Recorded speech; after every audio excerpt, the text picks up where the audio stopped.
Salut à tous, je suis Christophe de la chaîne Kenhopper. Je suis ravi de vous retrouver pour une nouvelle vidéo un peu particulière, un peu spéciale, un nouveau concept que j'ai voulu lancer, les débats de l'étrange qui font suite à ma série de vidéos des émissions Les Récits de l'étrange.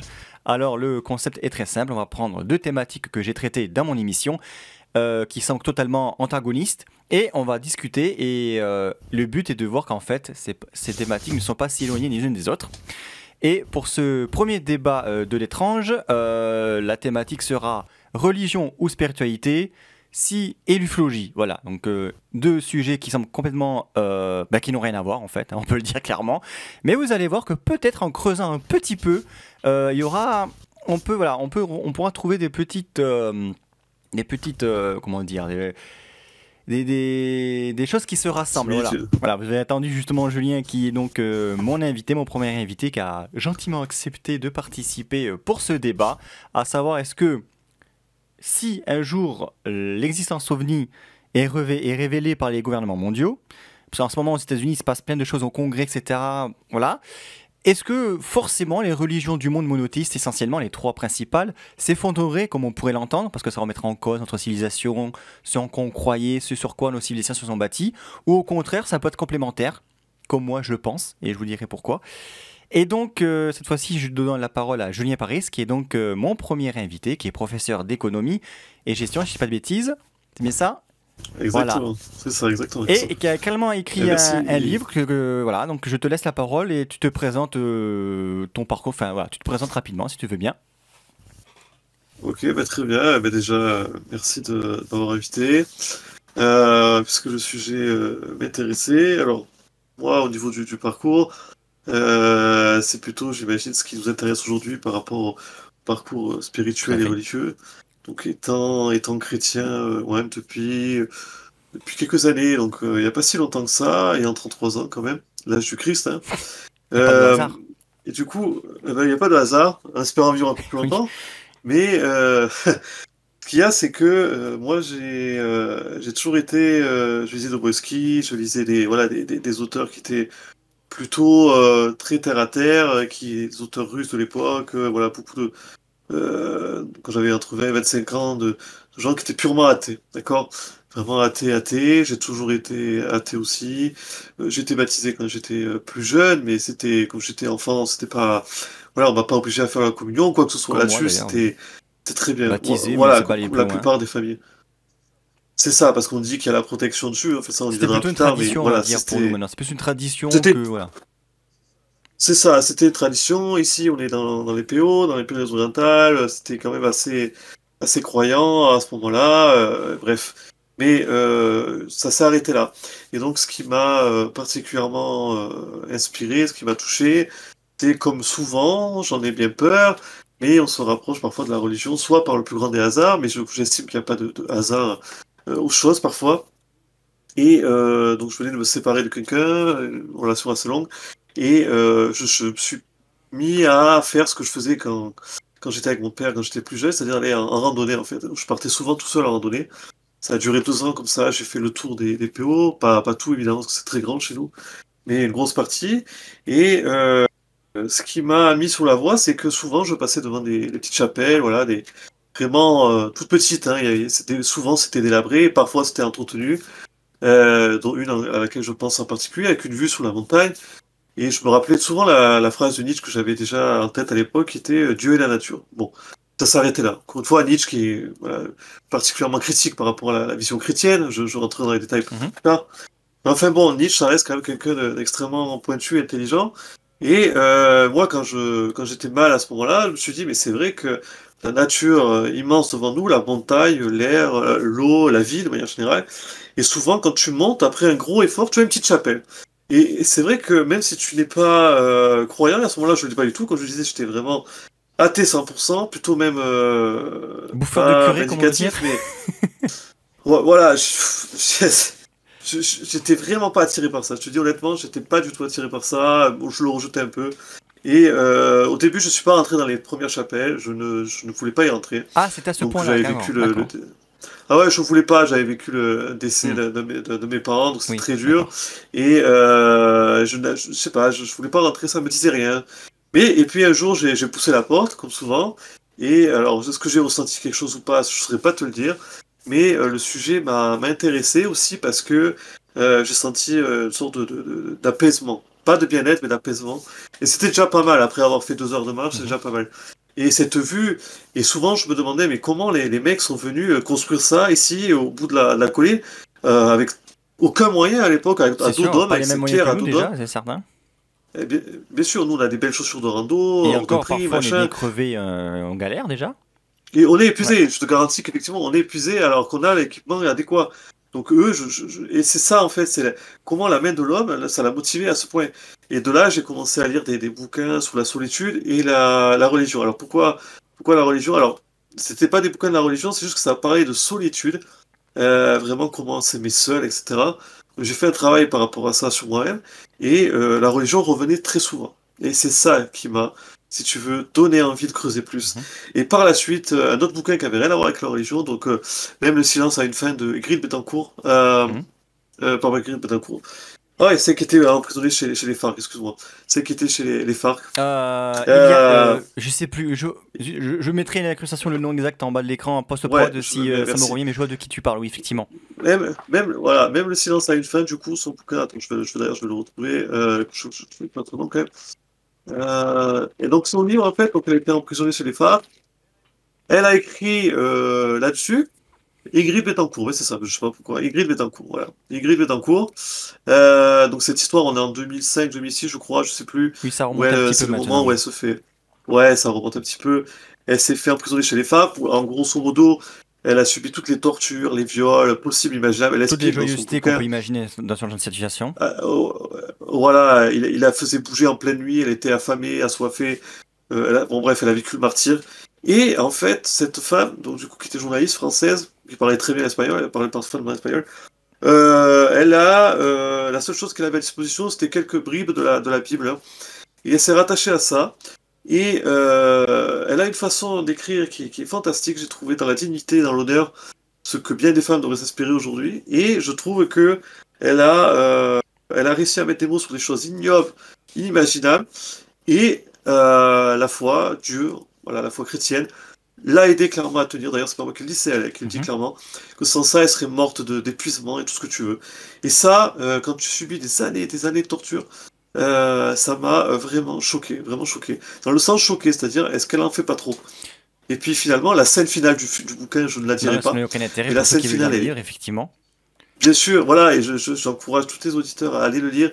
Et je l'ai acheté 3 euros peut-être sur Internet, je vous garantis que pour 700 Ah pages, oui, 3 euros pour c'est 700 rien pages, du tout effectivement, là. ça les vaut, oui.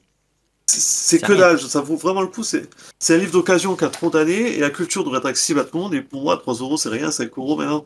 Allez lire ce bouquin, même si vous n'êtes pas croyant. Ce que vous voulez, c'est une Oui, voilà. histoire Alors, ce qu'on va exceptionnelle. essayer de dire dans cette émission, c'est que, d'ailleurs, Julien est un profil intéressant parce que tu es croyant, mais cependant, tu n'es pas fermé d'esprit non plus. Tu n'es pas, Non, voilà, tu n'es, quand je t'ai pas du flowgite, bon, on en parlait tout à l'heure, tu as mis un pied un peu dedans, on va dire à cause ou grâce à moi, je sais pas. On était partis l'été dernier en Suède où je t'ai parlé d'une affaire d'observation OVNI et où on avait rencontré un groupe d'ufologues qui était très passionnant et ça t'a intéressé. Tu n'y croyais, bon, on n'y croit pas. T'étais pas forcément à fond dedans si je ne dis pas de bêtises, mais ça t'a intéressé. Tu restes ouvert, voilà. C'est ça qui est intéressant, c'est qu'on peut être croyant sans forcément être formé à toute éventualité, etc. Et c'est pour ça que c'est un profil très intéressant parce qu'il faut savoir aussi qu'à côté de ça, de ton chemin spirituel, t'as écrit aussi des livres. oui, Et tout à fait, tout est-ce à que fait. tu peux nous en parler aussi et je le mettrai à l'écran pour nos spectateurs. Oui, je te remercie. Alors, donc ce livre, c'est un livre qui pense sur l'ego. Alors, je vais le publier très bientôt, dans quelques semaines. Alors, maintenant, alors en fait, j'ai écrit sur l'ego. L'ego, pourquoi l'ego? Parce que pour moi, c'est peut-être le plus grand mal de notre société. C'est ce qui pondère les relations au travail, en famille, dans l'amitié évidemment, en amour. J'ai écrit un chapitre exprès sur la partie amour. Et je sais que je vais être critiqué de toutes parts parce qu'on attaque encore une fois l'ego des gens. De manière générale, pour moi l'ego, c'est le portrait qu'on se fait de nous-mêmes en fait, c'est l'image qu'on pense renvoyer aux autres.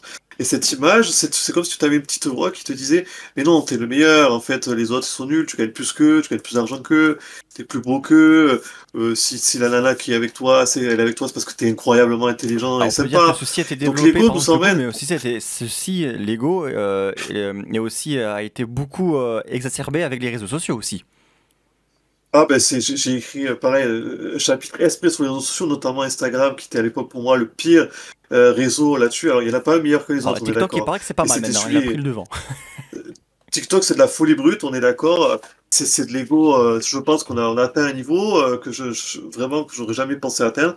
Mais effectivement, les réseaux sociaux nous ont rendus totalement fous et dépendants de notre ego, de l'image qu'on renvoie. Des gens sont prêts à tout par rapport à l'image qu'ils renvoient. Et pour moi, alors évidemment, dans les religions, j'ai écrit une partie sur qu'est-ce qu'en disent les religions. Et ils en disent beaucoup de choses très négatives, tu Oui. t'en doutes, sur cet ego. Et puis les philosophes aussi, donc c'est Schopenhauer, le philosophe que je préfère peut-être, qui, pour moi, on le critique en disant qu'il était particulièrement pessimiste. Non, il n'est pas pessimiste, il est réaliste. La Et en frontière fait, est l'ego, il a mince, mais elle est à particulièrement signaler. critiqué. Voilà. Entre pessimiste et Elle est réaliste. à signaler voilà, parce qu'aujourd'hui, on a tendance à dire, ouais, mais quand tu parles de choses comme ci, comme ça, c'est négatif, ça nous fait pas du bien dans le monde où on vit actuellement. Mais il faut rester réaliste quand même. Et l'ego, ben, ça nous détruit. Ça détruit tout ce que je vois autour de moi. Sûrement dans la vie, réfléchissez bien, vous qui regardez cette vidéo, ça détruit beaucoup, beaucoup de choses au rapport. Et donc, avoir de l'ego, c'est ne plus avoir de pensée par soi-même. Et donc, être ouvert d'esprit, c'est aussi essayer de réduire son ego. Je n'ai pas dit ne pas en avoir, parce que ne pas en avoir, ça n'existe pas. Il en faut un peu C'est, quand même aussi. voilà, Parce que l'ego, ça peut être aussi la confiance il en en faut- soi, de certaine façon. voilà, et là, exactement. Alors, la confiance en soi, et attention à bien séparer Oui. de l'ego, justement, parce que c'est vraiment deux choses distinctes. Et la confiance en soi, par contre, c'est formidable pour un individu. Celui qui en manque, un enfant qui en manque, peut avoir sa vie littéralement détruite. Par contre, la frontière est très mince entre les deux, et c'est là où beaucoup de parents, beaucoup de personnes se trompent par rapport à ça, et très peu de gens vont se remettre en question et dire, là, j'ai eu trop d'ego, j'ai jalousé mon meilleur ami parce qu'il a eu une promotion, j'ai jalousé je sais pas quoi. C'est très dur de se dire, bon ben là, je regrette d'avoir eu ça, ça, ça, ça, telle pensée, et franchement, ben voilà, moi ce bouquin, c'est pour il y a des gens qui ont écrit sur l'ego, très peu, j'en ai trouvé très peu, qui ont écrit très bien, peut-être mieux que moi sans doute, mais en tout cas, moi ce que j'ai voulu faire, c'est une sorte d'introduction, c'est-à-dire, voilà, je veux en savoir un petit peu plus sur l'ego, j'ai besoin d'une vulgarisation par rapport à ça, et donc je vais lire le bouquin de ce que j'ai écrit, et puis après, voilà, si vous voulez passer à des ouvrages plus complexes, notamment Sartre, etc., qui en ont parlé, le problème, et Schopenhauer, le problème, c'est que c'est des textes qui sont bien plus compliqués, et C'est pas forcément à la portée de de tout tout le ce que monde. j'ai lu, c'est pas ouvert à tout le monde, et puis ils discrètent souvent, ils partent sur des théories et métaphysiques et philosophiques, je pense que ça intéresse pas forcément tout le monde. Déjà, avec ce que j'ai écrit, en tout cas, je l'espère, ça vous donne une bonne idée de ce qu'est l'ego, et vous donner des armes pour faire attention à ça. C'est ça, c'était mon but D'accord. premier. Est-ce que tu peux nous Voilà, dire une c'est date de pour ça. publication et où est-ce qu'on pourrait Alors, le trouver plus tard? alors, je pense que ça sera sur novembre, je pense mi-novembre par là, Bah en tout cas bientôt, à j'espère, la date où mois on de novembre. enregistre, on est 26 octobre, c'est bientôt, hein. Voilà, c'est ça, disons, donnons-nous un mois, j'espère que dans le mois qui vient. Et ça sera sur l'Harmattan, hein, du coup, vous tapez D'accord. l'armatan.fr et vous allez dans développement personnel, d'accord? Développement personnel, ça sera le dernier qui sera, le premier qui apparaîtra, parce que c'est le dernier qui apparaît dans la collection développement Mhm. personnel. Et donc, voilà, je vous enjoins si Je vous vous voulez aller mettrai un lien dans la regarder un petit description peu. d'ailleurs sous la vidéo. Voilà, merci beaucoup.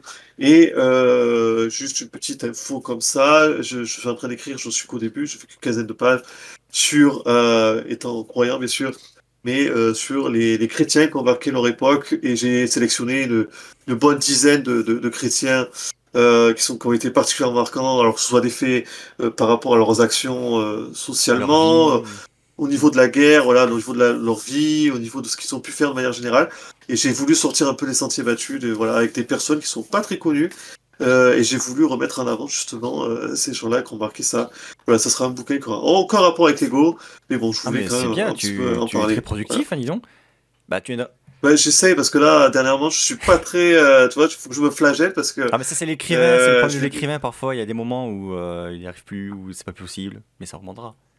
c'est Bah, en tout c'est cas, tu viendras ça. Et nous en là, en ce parler moment, quand tu l'auras sorti d'ici quelques mois. Ça te dit? oui, quelques mois, Ou années, j'espère. tout dépend. De toute façon, moi je serai toujours là, J'espère. je pense aussi. Très bien. Allez, ouais, on Bon, ben espère. merci. Et maintenant, on va rentrer dans le vif du sujet. Alors, pour Merci à vous toi. qui regardez la vidéo, vous allez voir deux extraits de mon émission Les Récits de l'étrange. Un numéro qui parlait du tombeau mystérieux d'Arles-sur-Tech ou la Sainte Tombe. Et la deuxième vidéo, le deuxième extrait de ma vidéo, ça sera Les Récits de l'étrange sur les observations OVNI dans le département des Pyrénées-Orientales d'ailleurs. Et le hasard fait que ces deux vidéos se déroulent dans le département où nous vivons. Je n'ai pas fait exprès. Mais voilà, au moins cocorico. Et, euh, et après, on se retrouve juste après la diffusion de ces extraits et nous avons discuté avec Julien. En 1910, l'abbé Crastre, curé d'Arles-sur-Tech, met au défi les libres penseurs d'expliquer la présence permanente d'eau dans un sarcophage. Il offre une prime de 1000 francs à qui percerait le mystère. La somme fut déposée chez un notaire d'Arles-sur-Tech et personne ne l'a réclamée. Voici donc une histoire d'eau qui depuis des décennies a fait couler beaucoup d'encre. À proximité de l'entrée principale de la basilique d'Arles-sur-Tech, contre un mur latéral, est posé un sarcophage de pierre qui, tous les ans, produit une eau pure dont on n'explique pas l'origine. Deux théories s'affrontent. La première étant celle des scientifiques qui parlent d'un phénomène de condensation sans toutefois en démontrer totalement la logique, au vu de la quantité d'eau produite. Enfin, la seconde est celle des tenants du miracle, confirmée, disent-ils, par les vertus bienfaisantes et curatives de cette eau.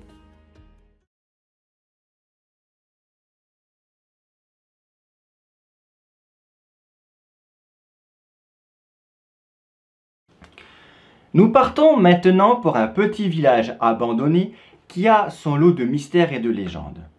Nous sommes en novembre 1971 à Périos, qui fait partie, c'est un hameau abandonné du coup qui fait partie de la commune d'Aupoul. Il est 5 heures du matin, il fait nuit noire.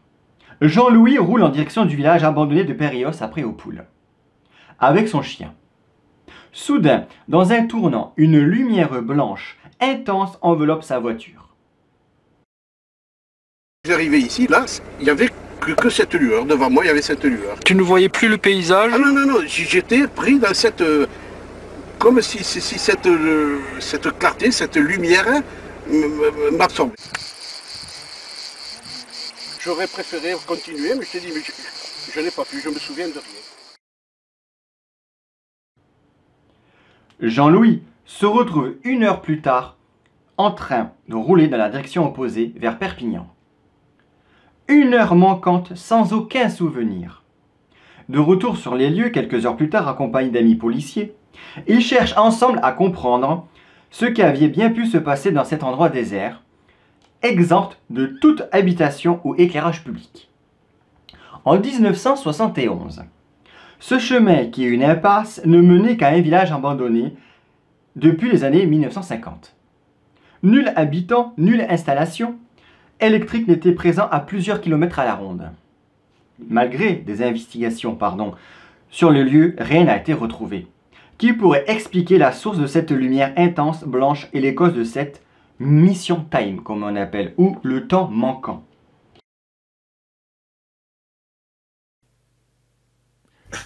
Voilà, donc de retour après la diffusion de ces extraits, et d'abord je vais me retourner, je me tourne vers toi parce que tu es tout seul, enfin tu es le seul à le faire moi, donc je ne peux pas me tourner que vers toi. Julien, sur ton avis déjà à chaud, à la diffusion de ces extraits, toi tu l'as vu avant, déjà sur la Sainte Tombe d'Arles-sur-Tech, est-ce que tu connaissais l'histoire? Quel est ton avis? Ça, ce sera pour l'aspect spiritualité religion. On évoquera peut-être, je pense, vite fait les miracles. Et après, tu me donneras ton avis sur l'aspect ufologie avec ces récits donc de ces Catalans qui ont vu des choses dans le ciel, et ils ne sont pas les seuls bien sûr, mystérieuses durant les années, depuis les années 50 jusqu'aux années maintenant, quoi, assez récemment en 2010, même en 2020 sûrement ou en 2023. Voilà, donc d'abord, la Sainte Tombe d'Arles-sur-Tech, ton avis, qu'est-ce que tu en penses? Voilà, je t'en prie. Alors, la Sainte Tombe, du coup, comme on dit tout à l'heure, moi je suis allé sur Arles-sur-Tech, etc. C'est vrai que c'est en montagne, en fait, oui, c'est moyenne montagne, on va dire, petite ou moyenne montagne. Il y a une ambiance qui est assez particulière là-bas. Ils ont ce petit monastère qui qui est particulièrement impressionnant, hein, vraiment. Voilà, et en fait, ce qu'il y a, c'est que tu t'attends pas dans un petit village comme ça, au milieu de rien, qui est déjà une trace historique et Ah, mais si je religieuse peux à me ce couper, point c'est souvent important. comme ça.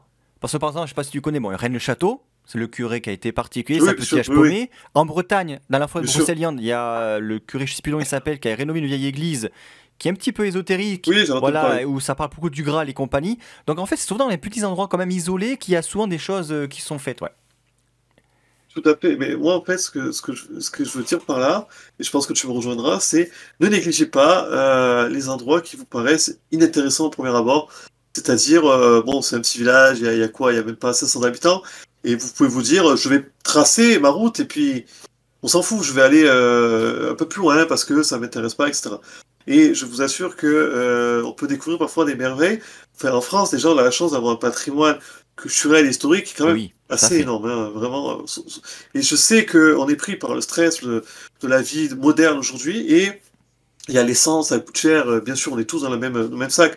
Mais parfois, plutôt que d'aller voir les endroits où il y a le plus de monde possible, ça rassure tout le monde dans les endroits où il y a Oui, beaucoup de gros monde, ça lieu veut dire que c'est touristique, génial. bon, c'est Non, beau à voir, mais bon, voilà, voilà, c'est étouffant peut-être. c'est Et les bonnes étouffant. énergies peuvent Il y a être pas aussi si étouffées longtemps. par ce monde qui viennent visiter certains endroits trop souvent aussi. Et c'est ça, c'est un endroit qui n'est pas chargé en énergie quand il y a trop de monde. Tandis qu'à Surte, comme tant d'autres, c'est quand même plus intéressant. Moi, il n'y a pas longtemps, j'étais en Espagne, j'ai visité des villages médiévaux. J'aurais même pas songé qu'il y en avait, quoi. En fait, tout ça pour dire, faut s'arrêter parfois sur des choses qui ne sont pas les plus brillantes, qui sont pas les plus ostentatoires, pardon. Donc, concernant la tombe, moi, je trouve ça.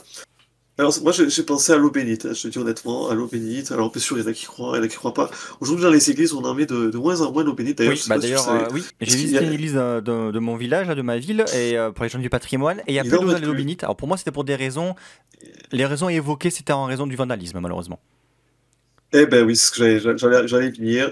Voilà, moi, j'en ai ras le bol parce que même en montagne, et que vraiment, quand je vais dans des endroits pas loin de chez nous, vraiment isolés, tu te dis, bon, il n'y a pas de vandalisme, il y a une petite église de rien du tout, il doit y avoir 200 âmes, pas plus.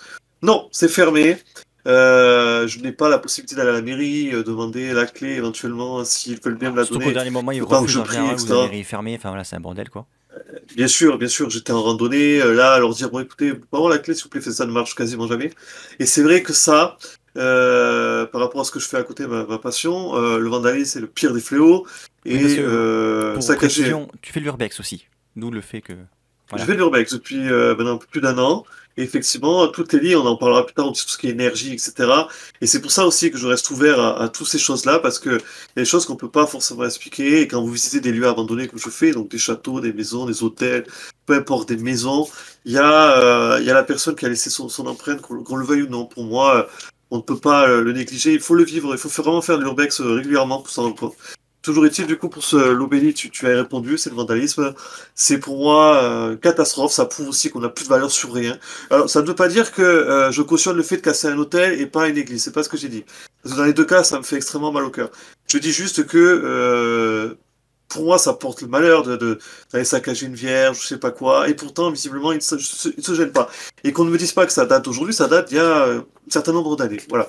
Et donc, plus d'eau bénite, plus de tout ça. Et comme je disais, cette tombe, donc avec cette eau qui apparaît, on ne sait pas d'où. Alors, bien sûr, la première idée, c'est scientifique. Est-ce que c'est pas la condensation? Est-ce que c'est pas ceci? Est-ce que pas cela? Pour être allé en sous-tech, il fait très chaud la plupart du temps. Bon, très bien, la condensation. Je pense pas que ce soit l'explication numéro une, hein, franchement. Puis moi, je pense que le fait que ce soit adossé, que ce soit une tombe à côté d'un monastère, etc., avec tout ce qui est l'ensemble religieux, oui, il y a quelque chose qui s'explique pas. Oui, alors on peut se dire, bon, c'est pas grand-chose, c'est juste de l'eau qui apparaît dans une tombe, puis voilà. Et en fait, c'est quand même un phénomène qu'on ne peut pas expliquer. Voilà, la science Pour n'explique pas tout précision, pour moi. juste l'eau, en fait, quand c'est a été, enfin sur Terre, il y a, comment on appelle ça, des reliques d'un saint qui ont été ramenées de Jérusalem. Et le curé de l'époque, parce qu'en fait le village d'Arciotec a été, comment dire, victime de la peste. Je crois que c'est la peste, donc une maladie de l'époque qui était assez, voilà, et il voulait aller, il est allé voir le pape pour lui demander de l'aide pour son village, etc. Le pape lui a donné des reliques de ce saint, et pour éviter les vols, etc., il avait mis ces reliques dans un tonneau rempli d'eau, justement. Tu vois, là, c'est pour ça que je précise ça, c'est un détail, mais voilà, c'est pour ça qu'il y en a qui disent que cette eau est un peu miraculeuse, parce que ces reliques ont été transportées dans de l'eau, et il y a de l'eau qui sort. Enfin, tu vois, voilà, c'est le détail que tu ne savais peut-être pas que je précise. Non, mais tu fais bien de préciser. Du coup, ça aurait été une eau qui était mais qui est bénite, du coup, on est Voilà, d'accord. c'est ça, parce qu'il y a les reliques du saint en question, donc c'est un peu de l'eau bénite.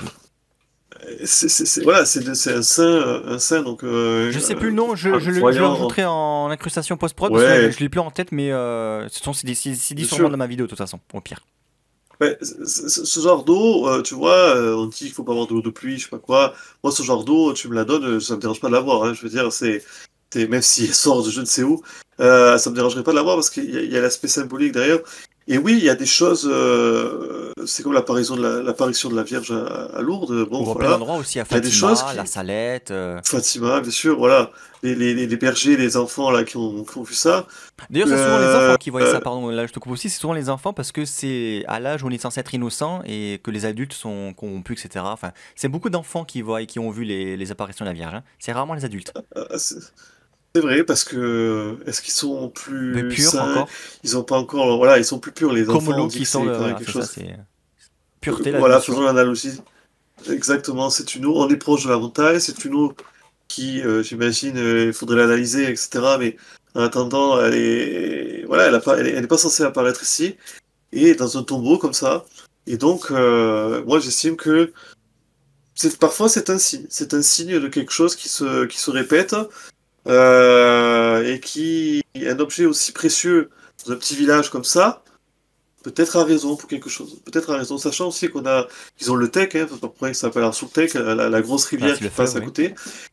Voilà, le gros fleuve qui passe à côté, et il y avait une activité de forge à l'époque, énormément de choses traditionnelles. Les gens vivaient de manière très traditionnelle, jusqu'à même encore aujourd'hui d'ailleurs, avec des fêtes locales, etc. Peut-être que c'est aussi cet aspect, même si voilà, chacun voit midi à sa porte, mais l'aspect, ils ont su préserver certaines traditions, certaines choses, Peut-être un petit peu moins un petit peu actuellement, loin du monde peut-être. Un moderne. petit peu moins actuellement, comme tu disais en off, Ouais, actuellement, avant que j'enregistre, qu'on lance l'enregistrement, tu me disais ouais, le village n'en parle pas beaucoup. Et là, je t'ai répondu. et À c'est l'époque, ils dommage. devaient en parler il y a encore peut-être 30-40 ans. Mais maintenant, comme tu disais, voilà, tout ce qui est spiritualité a tendance à disparaître ou a même carrément disparu dans nos sociétés occidentales. Et du coup, je pense que le village n'a plus intérêt de dire, voilà. Bien sûr, mais à l'époque, quand ils ont reçu l'objet, ils étaient encore dedans. Alors moi, je me dis, c'est personnel, je me dis, au moment où ils l'ont reçu, le miracle a eu lieu. Tu vois ce que je veux dire? C'est vrai qu'aujourd'hui, bah, pareil, je serais le maire d'un Soutec. Je me dis quand même, bon, il y a quand même quelque chose qui est pas anodin. Je pourrais quand même faire de la publicité sur ça.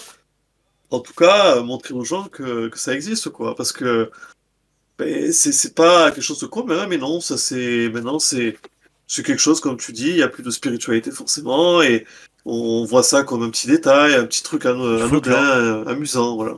Du folklore, voilà, je voulais pas le dire, Non, mais du mais on folklore peut le dire. Hein. parce que le mot pour moi est vraiment ça Galvaudé, fait oui. vraiment tu vois voilà, galvaudé totalement Oui, et bah, ça fait mal de le dire, mais folklore, oui, parfois, c'est pas c'est forcément, vrai. mais disons non plus, c'est pas forcément péjoratif. Hein, ça dépend des contextes. Hein, quand on parle de folklore, Oui, oui, là, oui, mais c'était là dans là le dans ce sens où contexte, c'était voilà, anecdotique et que du coup, bon, voilà, c'est pour ceux qui connaissent l'histoire comme nous, les locaux, ok, c'est intéressant, mais ceux qui la connaissent pas, qui viennent de loin, bon, bah voilà, ils viennent pas, quoi.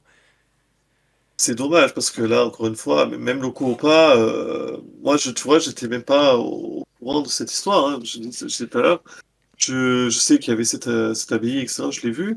Maintenant, je savais pas que il y avait ça exactement quoi. Donc D'ailleurs, c'est dire la si t'es chose. intéressé C'est par les dire la choses chose. bon là on parle entre contrariants, si t'es intéressé par les choses un peu particulières, mystérieuses du département, je te conseille deux ouvrages, alors je sais plus ils se sont parus, dont je me sers la plupart du temps pour mes sources documentaires, c'est Roussillon Insolite, tome 1 et 2. Et en fait, Mm. ça retrace toutes les histoires insolites, que ce soit religion, mystère et légendes du département. Voilà. C'est une petite, Et ben ils vont repartir avec pas mal de lectures intéressantes, ah, j'ai ils l'impression. sont plus parus. La maison d'édition a fermé, mais moi j'ai réussi à choper Ah, sur internet les derniers exemplaires en tout cas. elle date de quand du coup, tu t'en souviens la dernière Ah, édition? c'est ouais, peut-être un petit peu moins d'une dizaine d'années. Ah oui, donc en 2010 Oui, un par petit là peu peut-être plus, un ça. peu plus tard, peut-être, je sais pas, je regarderai là, c'est toujours pareil, mais ça c'est récent en tout cas. Donc voilà, c'était pour la petite Ok, histoire si t'es intéressé, pour ceux qui sont intéressés. c'est pour en savoir. Et donc voilà, donc tu parlais donc tu penses aussi que c'est un peu un miracle, c'est ça que tu dis, t'as la notion de miracle, tu penses que c'est, parce que faut dire que les gens à l'époque croyaient que boire cette eau pouvait guérir. les mots, la santé, etc. Mm. Enfin, on va dire le classique, hein, c'est sans être péjoratif, mais c'est souvent c'est ce qui ressort. À Lourdes, comme tu es allé sous récemment, bah voilà, tu pourrais en témoigner aussi. Et on parlait de la science, et justement, je pense qu'on en a discuté de ce film Miracle qui est sorti il y a quelques mois en arrière. Et qui parle en fait, c'est un réalisateur en fait qui avait une démarche totalement scientifique et qui s'est intéressé à 3 miracles non expliqués par la science. Et notamment dedans, bon, il y a le Saint-Suaire, etc. Alors il s'avère que c'était un faux, mais en fait c'est faux. Il n'y a rien qui prouve que c'était un faux. Bah, bref, c'est une histoire, voilà. Et il y a 3 affaires comme ça sur lesquelles il s'est penché et où la science n'a pas trouvé de réponse. Ils savent pas. Ils le disent eux-mêmes. Il interroge les scientifiques qui sont penchés durant 1500 heures sur les 3 miracles à la fois, et des connus des étrangers et tout, et ils ont dit, ces 3 affaires-là, ils ne savent pas expliquer. Alors, donc c'est intéressant. Donc bon, pour nous, on aura regardé la bande-annonce, je vous la mets pour vous, qui regardez la vidéo, et on revient après.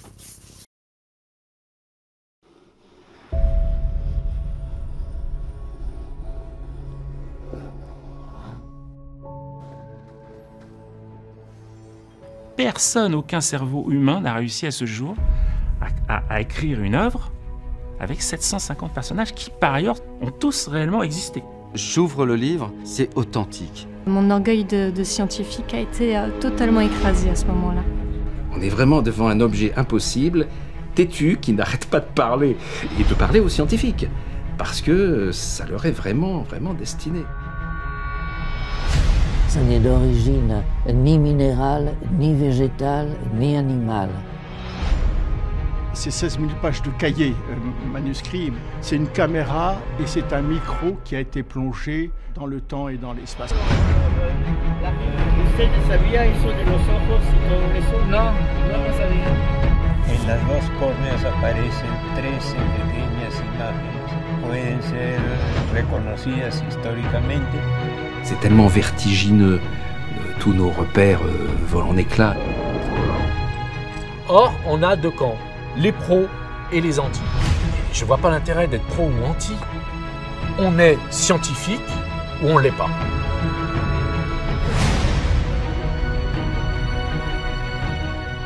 Je me suis souvent dit, mais pourquoi est-ce qu'il y a une telle animosité visible contre le linceul ?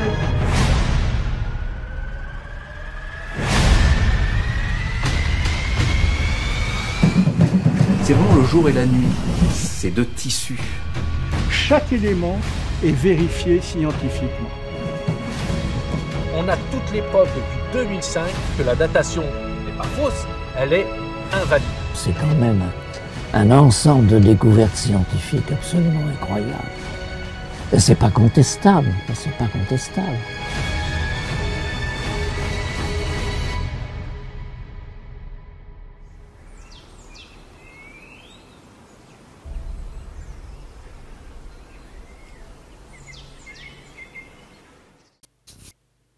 Voilà, donc de retour après cette bande-annonce. Alors Julien, je sais pas si tu as pu la voir, mais moi je l'ai vu.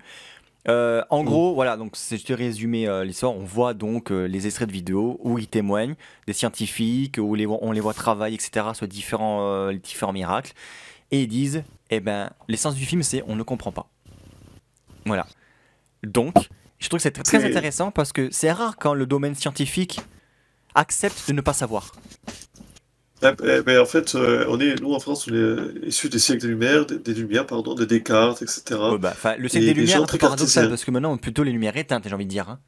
Voilà, les lumières, faudra être des lumières, on va dire, des lumières pas chères, c'est ce que je veux dire, des lumières, c'est des LED en fait. Basse consommation en LED, moins, parce que, voilà, et effectivement, le siècle des Lumières, on peut, je sais pas, oui. En attendant, on a eu une tradition extrêmement cartésienne. Pascal aussi, j'oubliais, philosophe mathématicien qui était extrêmement pointu dans son domaine. Mais en attendant, même Albert Einstein parlait de Dieu, etc., qui ne pouvait pas le réfuter. Même Tesla, je crois, d'une manière différente, pas comme nous le croyons, mais voilà. Et Tesla aussi, je l'avais oublié, je l'avais complètement oublié. Malheureusement. Mais... Et alors, il me semble que c'est... Alors que c'est quand même... Bon, ça, je pense que c'est notre histoire, ça brûle tout seul, ça brûle... Je pense qu'il faut aller tout seul à ce sujet. Et en fait, c'est des gens, je pense qu'ils étaient quand même assez cartésien, hein, soyons Oui, bien sûr. physicien, mathématicien, déception. Hein. Même Nietzsche, alors lui qui était contre ça, mais il avait des vrais arguments, et même moi j'ai écouté ces arguments, ils sont quand même À très partir du intéressants. moment où c'est argumenté, Et on peut tout entendre, hein, voilà. c'est toujours pareil. Hein. Voilà, parce que là, aujourd'hui, je vais donner un chiffre, peut-être que ces auditeurs ne savent pas, mais il y a, en tout cas pour la religion chrétienne, les autres, je n'en sais rien, mais on est à peu près allez, entre 3 et 5% de pratiquants. Donc ça veut dire pratiquants qui vont au moins une fois par semaine à la messe, à peu près quelque chose comme ça. Ce qui me semble être le minimum. Pour se dire Bien pratiquant. que je parle. Vatican II à la messe, 3 à on peut aussi 5%. dire qu'on n'est pas forcément allé à l'église pour être chrétien. On peut faire le chapelet Oui, à la voilà. maison, etc. Petite Ça, je parenthèse. l'entends. Voilà, on peut le faire à la maison, Petite courte de etc. nuit aussi pour Vatican. Mais voilà, mais je comprends ce que tu dis, oui. pratiquant, si tu veux, je vais expliquer pourquoi on dit pratiquant, il faut aller à la messe. Je vais expliquer pourquoi, parce que quand tu vas à la messe, etc., tu propages, en fait, tu as la, comment dirais-je, tu as un échange entre les personnes pour la grâce de Dieu, entre guillemets. C'est-à-dire que vraiment, tu échanges le pardon entre chacun, tu regardes tous les gens qui sont dans la pièce, et puis tu fais l'échange. Tu fais un salut de Dieu, et tu échanges les grâces, la bénédiction entre chaque personne qui sont dans la messe, en fait. Et donc c'est très important parce que ce point-là, parce que tu repars avec une sorte de bienfait, si tu veux. Il y a eu un salut fraternel et spirituel que tu peux pas faire tout seul, en fait. Donc j'entends bien l'idée que et puis il y a le prêtre, voilà, qui fait la messe de A à Z. Il y a l'hostie aussi. Alors, on peut prendre l'hostie tout seul, mais enfin bon, c'est quand même pas la même chose. Donc l'hostie, je rappelle vraiment qu'il serait le corps du Christ, tout simplement. Voilà, que tu prends à la fin. Qui sont bénis d'ailleurs aussi. Et pour ça, exactement, tout à fait, qui sont bénis dans le tabernacle, hein, je vais y arriver, qui fameuse insulte canadienne. Mais je me suis retenu parce qu'on c'est sérieux. Mais tabernacle, voilà, j'ai voulu le faire quand même, je t'avoue. Et donc du coup, tout ça ne tombe pas de rien. Il y a quand même un échange. Après, j'entends très bien l'argument qu'on me sort toujours. D'ailleurs, j'ai le même problème quand je vais dans les groupes de prière, etc. Oui, j'ai pas le temps, j'ai pas ci, j'ai pas ça. Mais bon, il y a toujours une excuse. Moi aussi, si je veux, c'est comme vos amis, quand vous n'avez pas envie de les voir, vous n'avez pas le temps, vous n'avez pas ci, il y a toujours une excuse. Donc, dans la vie, il faut être un peu responsable de ce qu'on veut. Et je pense qu'aujourd'hui, là, je distresse un peu, pardon. Oui, je pense que les gens... Je laisse finir sur ton développement, après on viendra vite fait sur le miracle avant d'enchaîner sur l'ufologie. Ouais, voilà, je veux pas partir dans tous les sens. Je veux juste te dire que les gens sont ils sont moins en moins responsables pour moi. Et ça, c'est malheureux, c'est un malheur pour moi. Donc, voilà pourquoi cette espèce de baisse de spiritualité, etc., fait que, évidemment, dans ce film-là, il y a des miracles qui semblent inexplicables, ça peut choquer les gens. Parce qu'encore une fois, la science, aujourd'hui, on dirait qu'elle doit tout expliquer. Alors, je d'ailleurs, veux redire absolument pas la science. Un petit détail, parce que tu le dis. Oui, vas-y. Et c'est pareil dans l'ufologie. Parce que certes, ils disent la science c'est souvent oui, c'est que des canulars. Alors certes, il y a 80% de canulars ou 90%. Seulement il y en a 5%. Oui. Oh, c'est peut-être dérisoire, mais il y a toujours 5% que même la communauté scientifique a reconnu que c'est inexplicable. Donc c'est que 5%, mais ces 5% existent. Ce fameux 5%, il faut le retenir ce chiffre parce que je l'ai entendu souvent. C'est-à-dire que une minorité, par exemple, j'avais lu dans un livre, Calais. La plupart des gens pensent qu'il y avait entre 20 et 30% de résistants en France. On n'était même pas à 5% en France. Et ça, c'est après déjà, les gens qui sont dit qu'ils étaient résistants après quand ils ont vu que le vent tournait. Voilà. C'est ça, quand le vent a tourné, tout le monde était résistant. Et tournant, tout le monde avait des. Un peu comme le 7-19 qu'on a vu récemment. On va pas en détail. C'est un peu trop tôt, mais plus tard pour ce sujet-là. Mais voilà. Exactement. L'histoire nous rattrape toujours, comme on dit. Et comme tu dis, 90% de canulars dans l'ufologie, des mecs bourrés, des mecs qui inventent des choses, des schizophrènes. Et c'est pour dire que c'est pas aussi dans la religion. Les miracles, il y a la science qui dirait, beaucoup de gens qui diraient c'est des bêtises, c'est du canular, c'est de la naïveté. Ça s'explique. C'est ça. Alors pour les gens qui ne croient pas aux miracles, etc., regardez la gueule des cathédrales, comment elles étaient construites, regardez le génie. Et c'est simple, aujourd'hui, même si demain il y a un milliardaire qui pète un plomb, qui dit refaites-moi la même chose, nous n'en sommes pas capables. Pour deux raisons, si je peux me permettre. Technique peut-être, il y a encore, mais aussi parce qu'on n'a plus la spiritualité. Parce que les bâtisseurs, quand ils faisaient les cathédrales, déjà, c'était pas des esclaves ou d'autres conneries qu'on a pu entendre. Déjà, c'était très bien payé, c'était très recherché, ils étaient itinérants, leur savoir était très précieux, ils étaient très bien payés. Et ensuite, le fait de bâtir un bâtiment pour Dieu, pour eux, c'était C'était l'élévation. Pour eux, c'était le meilleur moment de leur vie, en gros, quoi. Un peu comme les ouvriers, les Égyptiens, quand ils ont fait les pyramides, puisque c'était la tombe du pharaon, qui était un dieu pour eux. C'était un honneur de construire la pyramide. Et là encore, c'était pas des esclaves non plus. D'accord, je tords le cou à certaines choses. Tous les grands bâtisseurs de toutes les civilisations, qu'ils ont fait ces grands monuments, souvent religieux, ce qui les animait, c'était l'ascension morale et de fait du bâtiment. Voilà. Là, en Afrique, les ziggourats, etc., c'est ces espèces de temples en forme d'entonnoir qui sont au milieu de rien, avec vraiment, en termes de moyens techniques, là, tu peux pas faire pire, avec de la boue, des cailloux. Mais vraiment, et tu te dis, mais les mecs, ils ont réussi à faire ça pour enterrer leurs morts. Et comme tu dis, c'est bien que t'en parles. Moi, je respecte tous les types de divinités, etc. Encore une fois. Hein. Et donc, du coup, tout ce qui est divinité égyptienne, on a tellement dans les jeux, dans les films, c'est tellement revenu l'Égypte. Mais quand même, qui c'est qui peut nous expliquer, à part Grips, qui nous explique qu'il y avait de l'or sous les pyramides. Moi, je l'arrête la vanne, tout en haut là. Mais c'est EDF le machin. Mais encore une fois, comme tu dis très bien, c'est pas dans les livres d'histoire. Qu'est-ce que je voyais? Moi, je voyais des mecs avec un fouet voilà, qui devaient. Ça, qu'on avait, Voilà. Je crois pas que j'aurais eu la motivation. Je préfère me laisser mourir à 40 degrés que de voir. Et puis surtout, c'était illogique pour les commanditaires, parce que s'ils mouraient tous sur le chantier, quand ça allait se construire, c'était comment? Ils avaient plutôt intérêt à en prendre soin. Bien sûr. Ok, on est à l'époque égyptienne. Même un contremaître qui est pas un génie, d'accord. Quand il voit qu'il manque 100 ouvriers qui meurent, tu te dis, bon, là, j'ai peut-être abusé. Et c'est la même chose au Moyen-Âge pour les cathédrales. Alors, bien sûr, il y a eu des accidents, forcément, parce que les techniques faisaient que c'était... mais c'est pas... Il n'y en a pas plus que maintenant des accidents. Hein, sur les chantiers au Qatar, par exemple, là, de la Coupe du Monde de foot, on peut en parler. Enfin, voilà. C'est encore une discrétion, on en fait plein mais c'est bien, c'est... Voilà. Et donc toi, pour revenir au miracle, tu reviens de Lourdes, en plus, récemment, je ne le savais pas. Et donc, cette notion du miracle, c'est beaucoup fréquenté, le sanctuaire de Lourdes, quand même. C'est simple, quand tu rentres dans la... Et alors, il y a deux, alors comment dire, si tu veux, je sais pas si tu y allais, t'as la première chapelle, et puis en dessous, t'en as une deuxième, avec un immense escalier, deux escaliers qui se séparent et qui rejoignent en bas. En bas, t'as une fresque en mosaïque, un travail exceptionnel, vraiment la ressource de l'exceptionnel, de la mosaïque, comme j'ai jamais vu ça, mais bon, enlevons l'aspect esthétique.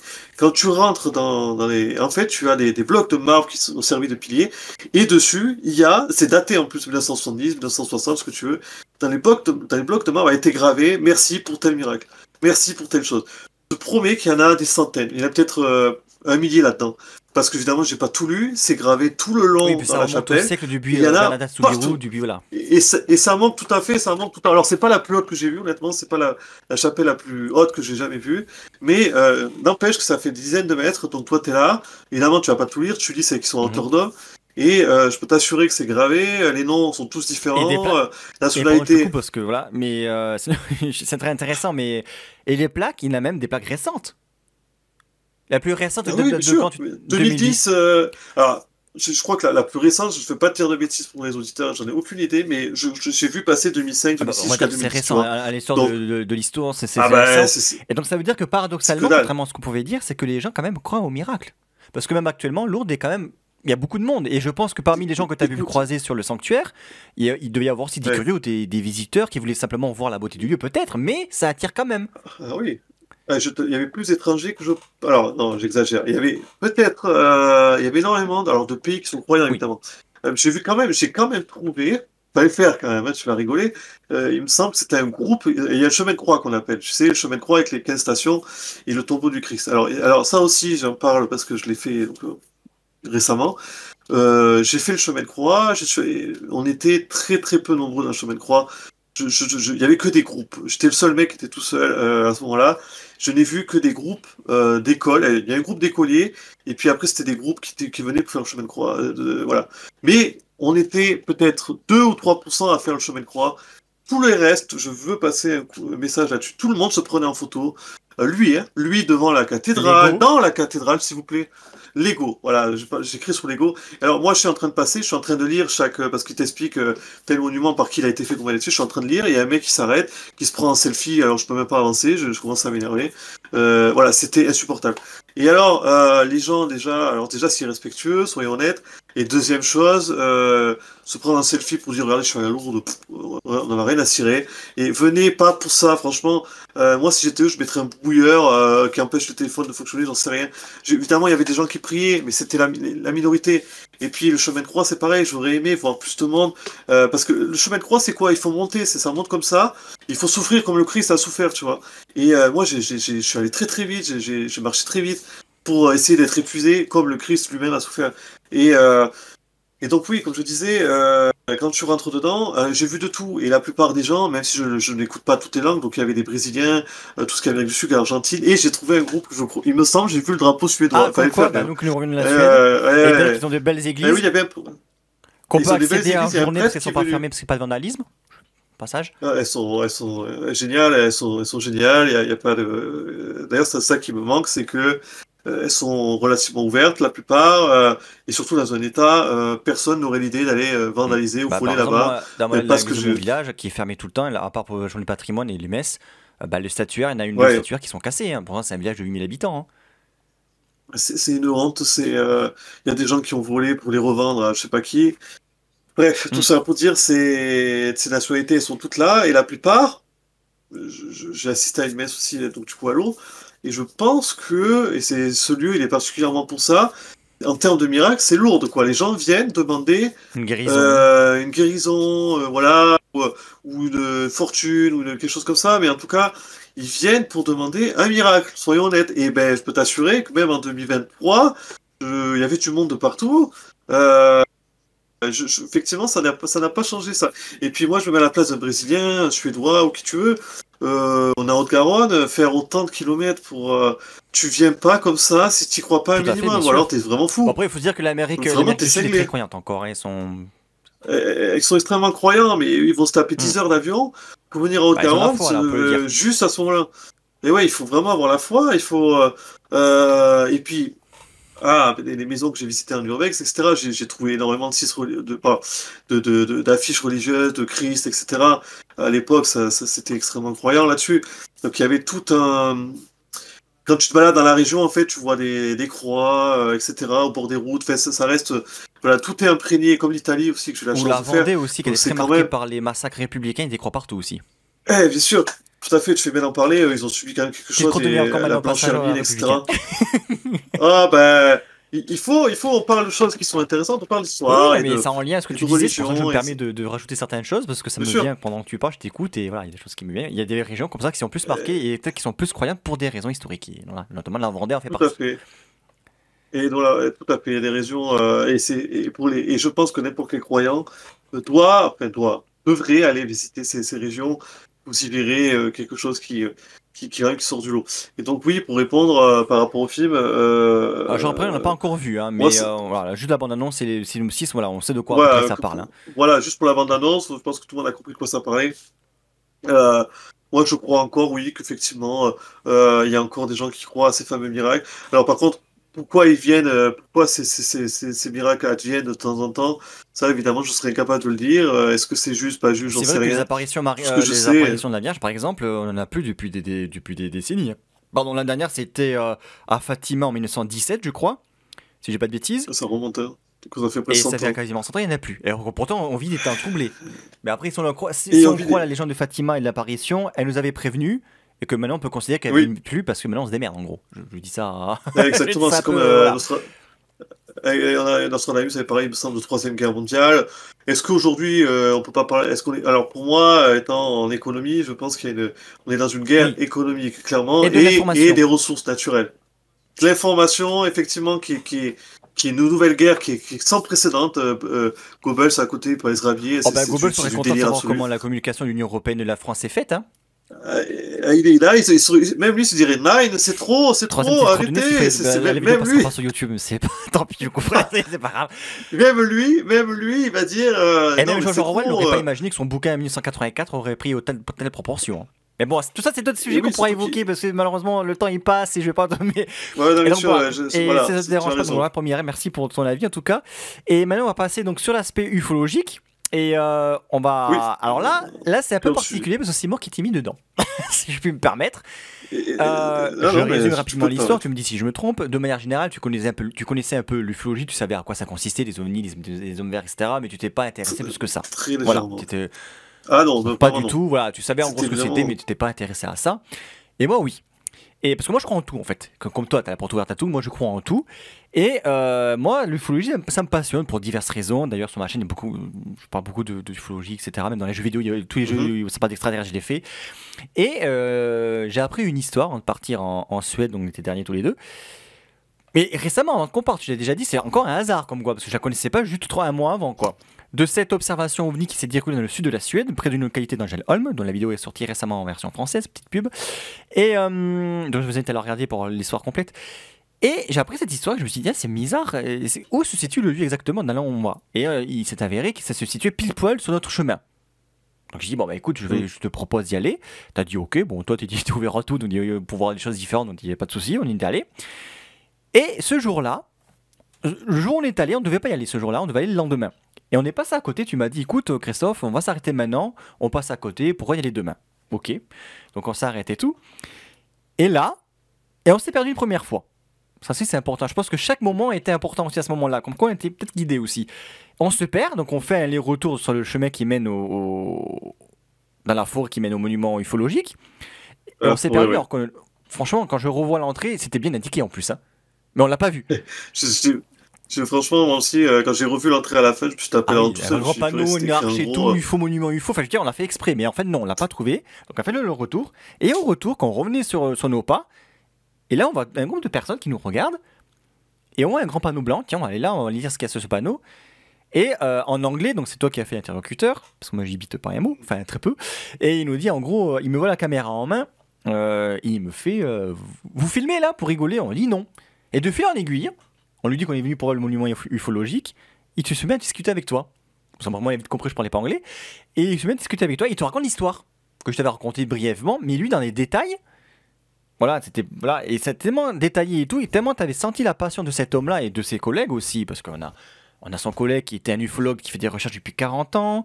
Il a connu Alan Hynek, pour que tu ne connais pas, c'est l'ufologue américain, donc très célèbre pour le projet Blue Book, que j'en parlerai prochainement d'ailleurs, qui était là pour débunker les opérations OVNI et un peu les foutre sous le tapis, puis qui au final sur la fin de sa vie a commencé à douter, à dire peut-être que ça existe. Voilà. Donc il a rencontré ces personnes, et c'était des groupes de personnes, bon, d'une gentillesse déjà extrême, et en plus qui nous ont raconté, mais avec tellement de passion, cette histoire-là, sachant qu'en plus que l'un des deux avait connu l'observateur Constant Carlson de son vivant, c'était un ami, donc ça rajoute encore un peu plus au discours.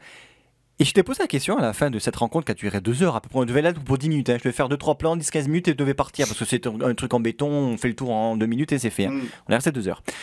Et à la fin je t'ai dit, mais qu'est-ce qu'on a pensé de ce moment-là, là, toi qui connaissais pas l'ufologie et tout, et là tu m'as dit un truc, alors je sais pas si tu vas me dire aussi c'est de mémoire, tu m'as dit...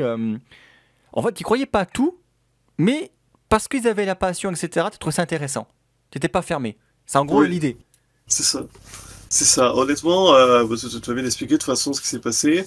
Moi, je suis quelqu'un, c'est personnel, mais qui est ouvert à tout et à la passion des gens. Et parce que c'est simple, quand tu as des gens passionnés, ils sont passionnants. Voilà. Et je ne sais pas tout. Je crois pas qu'il y ait un humain qui sache tout. Et alors évidemment, l'ufologie, si je me mets à la place de n'importe qui, les livres, les films, tout ce qui est fantasmagorique, c'est vraiment le fantasmé, quoi. C'est très mal vu, tout le monde s'arrête à E.T., ces conneries-là. Et donc moi, très très très peu renseigné, voire pas du tout. Par contre, je traîne sur Internet, etc., des gens qui y croient, et vraiment, et donc j'ai lu déjà plusieurs personnes qui en parlaient, des mecs, que voilà. Mais autant te dire, je pars quasiment rien. Et donc oui, comme tu dis, je me rappelle, je conduisais, et en regardant la carte, ton lieu, là, que tu m'as dit Angelholm, je savais même pas où le situer. Je savais juste que je voulais faire la Suède d'est en ouest, et donc je suis pas incroyablement précis, on est d'accord.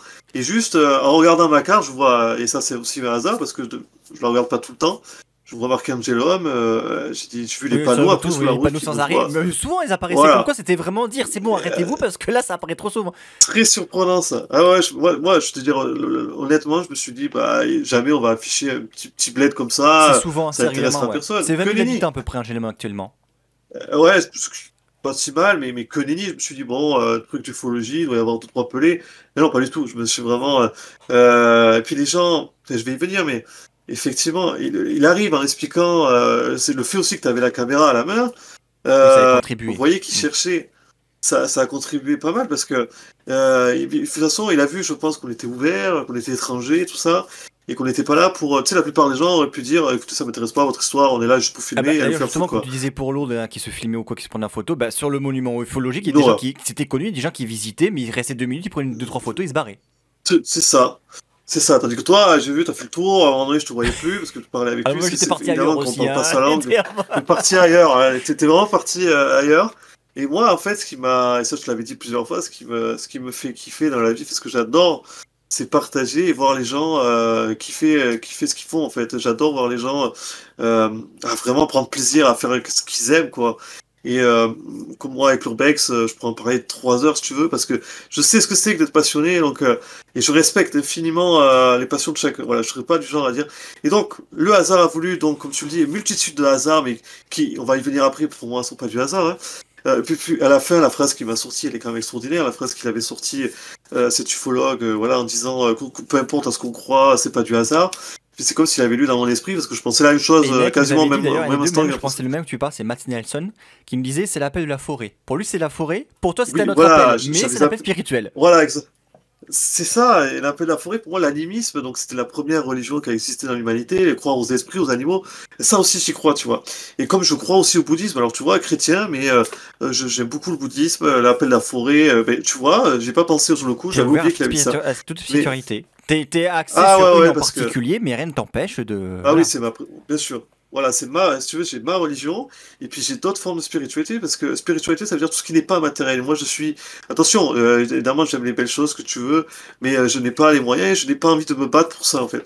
Je préfère voir les gens autour de moi heureux, qui se disent, putain, Julien, c'est un mec super, parce qu'il est comme ci, comme ça. Donc, laisser une trace comme ça, que d'accumuler de l'argent, vivre dans l'égoïsme et de dire, regardez, je suis tout beau, t'as vu Christophe, j'ai une super maison. De toute façon, on ne s'ouvrira pas avec nous, hein, donc, exactement, Sénèque bien sûr, Sénèque avait fait, j'avais adoré ce passage, un autre philosophe, mais extrêmement connu, qui disait, il voyait un type qui se faisait transporter par des esclaves, il disait, mais tu pourrais pas l'aider, pour qui tu te prends, etc. Et il disait, vous ferez pas un cercueil avec votre or, hein. Donc déjà, ça date combien 100 ans avant Jésus-Christ, enfin, mais l'humanité n'a toujours pas compris. Donc, 2000 ans après, on n'a toujours pas compris, c'est bien le problème des hommes. Donc en fait, ce mec est arrivé, moi, ce qui m'a mis la puce à l'oreille, c'est que l'autre avait une veste NASA, comme toi. Oui. D'ailleurs, on a cru que c'était américain. Moi, j'ai cru que c'était américain parce qu'ils ils parlaient bien l'anglais, ils avaient la typographie, la typologie américaine avec le truc de la NASA et tout. Je me suis dit, c'est des Américains. Et non, ils sont suédois. Totalement suédois, avec petit phlegmatisme anglais pour celui qui me parlait, hein, avec type, pour moi, obligé, il a des origines anglaises.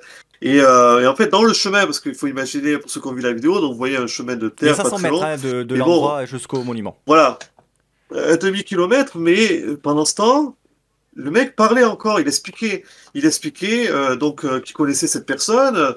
C'est à partir de là que ça m'a mis la puce à l'oreille. Bon, il a connu, il a commencé à me raconter donc l'histoire incroyable de ce type qui était son ami, l'histoire de la ville aussi. Il a parlé de la ville qui, le gars il s'est enrichi avec ça. La ville qui a son équipe de hockey là, qu'ils ont réussi de la première équipe à jouer à l'étranger. Enfin, que des choses.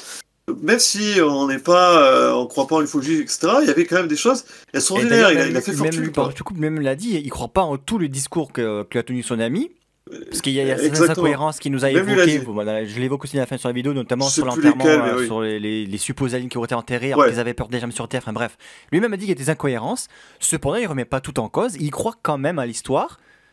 Voilà, cet aspect, il croit pas à tout non plus, il est prudent, mais voilà, il y a quand même cet aspect de croyance, mais prudent quand même, mais ça n'empêche pas d'être passionné et que son ami, voilà, lui dit pas, il a pas dit non plus que son ami a fabulé, il le croit, après, voilà, est-ce que l'humain avec le temps enjolive certaines choses, etc., pour X ou égale raison. D'ailleurs, les légendes, c'est ça, hein. D'un fait historique qui s'est avéré, avec le temps, la parole un peu déformée, etc., ça fait des légendes, voilà. Mais il y a un fond de vérité. Voilà. C'est ça, parce qu'il n'y a pas si longtemps, je parlais de la Bible sur la création de l'univers, tu sais, au 7e jour, etc. Bien sûr, un mythe, ça veut dire que ça a été inventé purement, etc.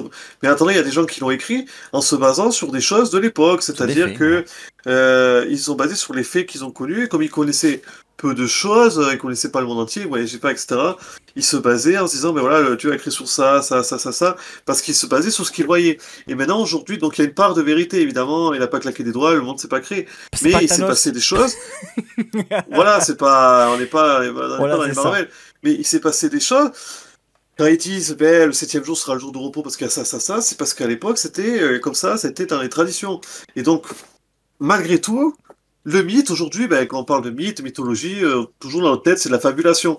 Mais le sens a été un petit peu modifié. Oui, d'ailleurs, mythe, mytho. Je veux bien préciser. Voilà. Voilà, mythe, mytho, exactement. Exactement. Et dans les mythes, moi j'adore les jeux comme Age of Mythology, justement, qui est un jeu qui parle de ces différentes divinités, nordiques, égyptiennes et athéniennes, du coup, grecques. Age of Mythology, un super jeu à tester. Et donc vraiment, ils ont beaucoup respecté. Un petit peu, ouais, ça fait 25 ans, là, c'est vraiment une de mes passions, on va dire, une de mes passions, effectivement. Et j'ai un couteau suisse, moi. J'ai pas la belle suisse, mais la belle catalan. Le couteau catalan. Et c'est déjà pas mal. Et donc, quand il nous a expliqué toute cette histoire, oui, comme tu dis, moi je mets au défi n'importe qui, même quelqu'un qui est vraiment sceptique, qui dit « l'ufologie c'est des conneries », 100% en se disant c'est des bêtises, etc., de ne pas écouter la personne que j'avais en face, parce que il est resté modéré, donc il n'est pas rentré dans un délire absolu. Comme tu dis, il a dit, il y a des choses que je crois, il y a des choses que je crois moins. Il nous a expliqué une histoire, voilà, il était à fond. En plus, il y a son pote qui était venu de Stockholm, d'assez loin, juste parce que c'était son anniversaire, et voir ça. Donc il y a quand même cette forme de respect, parce que tu te dis, peu importe ce qui s'est passé dans cette forêt, il s'est passé un truc. Il s'est passé quelque chose, c'est sûr. Il s'est passé un truc, parce que quand tu vois le monument, bon, ils ont retracé ce qu'ils ont su, ce qu'il a expliqué.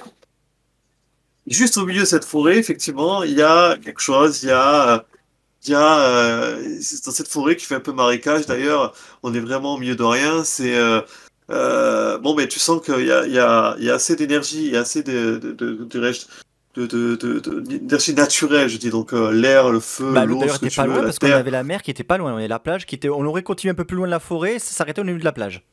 Exactement, parce qu'il me semble qu'il a dit que la première fois qu'il les a vus, il allait jeter ses pieds dans la mer. Il allait à la plage se baigner les pieds, ce qui est tellement... Donc, il y a tous ces éléments, et pourtant on est en Suède, on se dit la mer, elle est super loin. Non, on était vraiment pas loin.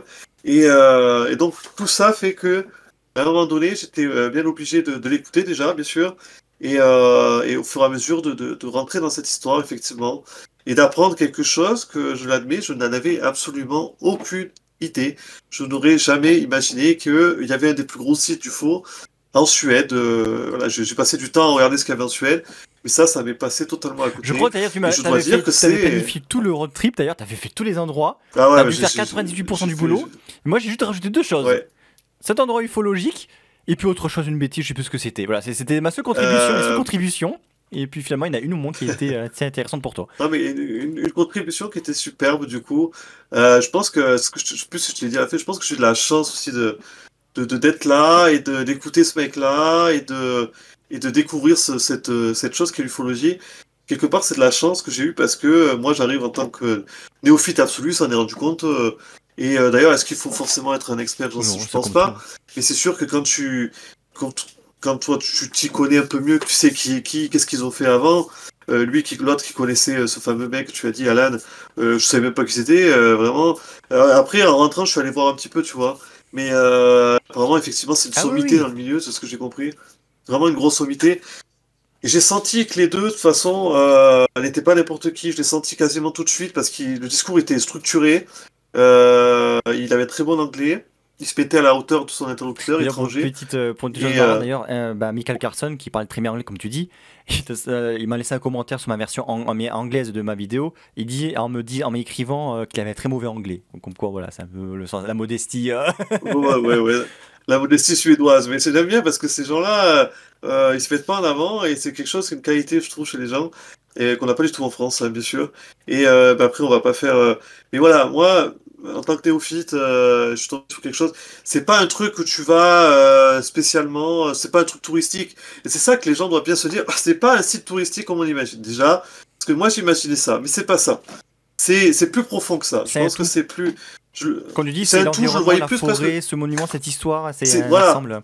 Un peu comme Rennes le château, Et en j'y plus- suis allé 2 fois et beaucoup de gens qui disent c'est vrai, le paysage est somptueux. Et puis quand tu es au milieu de nulle part comme ça, tu te sens bien. C'est un en-tout en fait. Je sens bien. Il y a des lieux comme ça. Est-ce que l'homme a besoin d'autre chose que la nature, la spiritualité? Je crois pas quand tu es au milieu de rien comme ça. Mais eux, en plus, en Suède, ils font, il n'y a pas de tag, il n'y a pas de dégradation. Ils ont vraiment fait un chemin qui ressemble à quelque chose. C'est écrit en grand. Comment te dire? Ils sont pas foutus de lui en disant, ah ouais, c'est des conneries, jamais on fera un monument pour Il ça, faut savoir quoi. que c'est lui qui l'a Non. fait parce qu'il avait les moyens. Et oui, mais il aurait pu refuser. La mairie aurait pu dire non, Bah c'est non, du délire, votre alors, truc. au début, j'ai lu, c'est un terrain privé. Donc il a demandé au propriétaire de l'époque, il a accepté. Et après, c'est devenu. Après, c'est revenu à la mairie, qu'il a laissé parce qu'il était là. Et puis maintenant, c'est un des biens nationaux de Suède. Tu te rends compte, c'est vrai que pour le coup, il aurait pu dire bon, on arrête, c'est n'importe Tout à fait. quoi. Bah, c'est le seul monument ovni en ils ont- Europe de ce genre. Bah, Il y en a un autre, ouais, j'en ai voilà, vu un en Pologne, c'est une stèle plus simple. J'ai vu, parce que je suis renseigné, il y en a un en Pologne. Ouais. Mais de cette C'est le plus envergure-là, gros, en tout cas, quoi. c'est en Pologne, puis un autre pays. Mais voilà, de cette envergure-là, c'est le seul. Et c'est pour ça que je parlais de chance, parce que c'est pour ça que je parlais de chance, c'est tu passes devant le truc d'ufologie le plus important d'Europe, hein, donc j'ai pas l'occasion de faire toute l'Europe, mais n'empêche que le fait qu'il nous expliquait tout ça, c'est comme si je vivais un film, t'as quelqu'un qui m'explique tout ça, ça rend l'expérience unique, hein, soyons honnêtes, ça rend l'expérience unique, et à aucun moment j'ai voulu juger quoi que ce soit en me disant bon, ils sont tous tarés là, parce que le mec il invente un truc et tout. N'empêche que toute la ville là, que je disais tout à l'heure, qui est derrière l'équipe de hockey, qui l'a financé, le gars qui a découvert ça, bon ben ils ont gardé, le gars il a fait quand même quelque chose d'exceptionnel, parce que encore aujourd'hui tout le monde est derrière ça, quoi. Alors, et donc ce monument, ça fait de mal à personne. Je te laisse finir sur ça, et après, quand il nous reste une demi-heure, voilà, on va finir sur la question donc, philosophique de début, mais vas-y, finis. Ah oui, Mais c'est vrai vas-y, que finis, bien finis. sûr, bien sûr.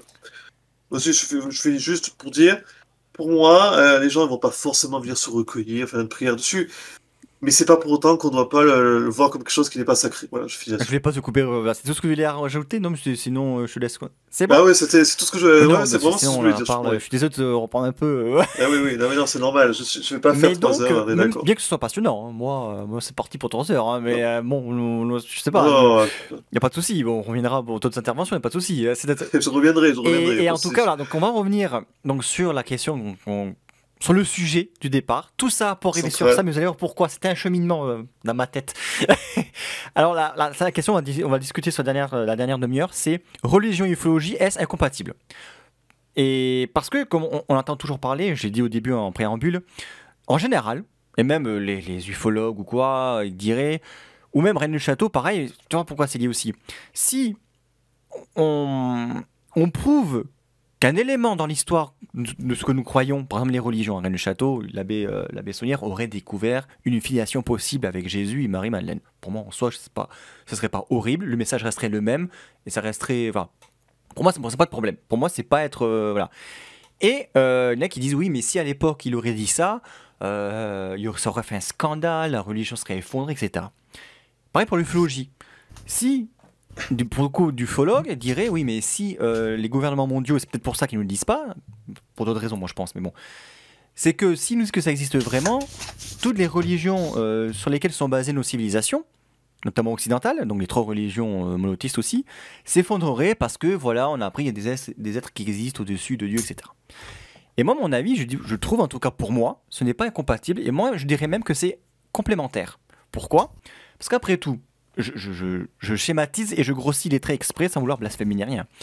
Mais Dieu, c'est une source, c'est spirituel, c'est un être céleste qui est là en gros pour chapeauter, voilà, je grossis les traits exprès, hein, pour chapeauter la vie des uns des autres, enfin de l'organisation, voilà. Mais les extraterrestres, c'est des êtres célestes aussi. Tu vois ce que je veux dire ? Ils sont peut-être pas là pour nous régenter, mais ils viennent du ciel, des cieux aussi, après tout. Ils viennent du même endroit où est censé venir Dieu. Et d'ailleurs, normalement, Dieu ne cherche pas Non, il pardon, c'était pas régenter. régenter, excuse-moi, oui, vas-y, précise. Non, mais c'est pas grave. C'était pas comme ça que je voulais exprimer la chose. C'est juste que... Souvent, on me dit, mais pourquoi Dieu laisse faire des guerres, etc. Mais Dieu, en fait, n'a pas... il a créé l'homme, d'accord. C'est à nous, après, de nous a laissé libre de nos choix, etc., de nos actes. Normalement, le Christ est venu, le Fils de Dieu, dans l'amour, c'est-à-dire l'amour universel, on appelle ça. Et donc, je suis persuadé qu'avec plus d'amour universel, le monde irait mieux. Et ensuite, le reste, les guerres, etc., c'est les hommes qui l'ont décidé par eux-mêmes. C'est pas Dieu qui nous a puni en nous livrant une Seconde Guerre mondiale, ou des tortures. Je me suis mal exprimé, c'est pas méchanté, mais voilà, il y a une vie au-dessus, voilà, une présence supérieure, mais tu précises bien, voilà. Oui, parce que présence supérieure, on pense tout de suite à un contrôle, on est d'accord. Oui, moi c'était pas mon idée, c'était mal exprimé, j'avoue, c'est compliqué quand même de mettre des mots parfois sur certaines choses, comme ça, c'est compliqué. En tout cas, c'est un sujet pour moi, l'idée, je pense que tu as compris ce que je voulais dire, c'est que ce sont deux entités qui viennent des cieux, qui sont célestes. Donc pour moi, ça remettrait rien en cause, ça serait même complémentaire. On pourrait se dire, justement, donc ça peut exister, Dieu peut exister, puisqu'il y a des êtres autres qui existent. Est-ce que tu vois ce que je veux dire ou... moi, ce serait pas forcément une remise en cause. Alors, il y aurait certains aspects qui seraient peut-être remis en cause, entre guillemets. Parce qu'effectivement, il y a nos civilisations occidentales, notamment, c'est beaucoup basé sur tout ce qui est gréco, judéo, romain, chrétien, etc. Même les autres, même le Moyen-Orient, etc. Voilà, les religions monothéistes essentiellement. Mais je pense que fondamentalement, ça serait pas forcément l'effondrement de tout ça. Moi, je pense que ce serait une version, on va dire, mise à jour de la spiritualité. Plus, tu vois ce que je veux dire ? C'est-à-dire... pour moi, ça serait pas forcément... L'un et l'autre ne sont pas forcément antagonistes, ne sont pas forcément en lutte. Ça peut être complémentaire. Je suis pas dans le côté, comme disent la plupart des gens dans ce cadre-là, ça serait l'effondrement des religions, ça serait l'apocalypse, même si apocalypse ça veut dire révélation, justement. Enfin, ça serait catastrophique. Moi, je crois pas. Moi, je pense que ça serait... on pourrait réévaluer notre spiritualité si on savait un jour... moi, personnellement, je sais que ça existe, mais... aux États-Unis, il se passe des choses, voilà, au Congrès, c'est pas anodin, mais ça, c'est autre chose encore.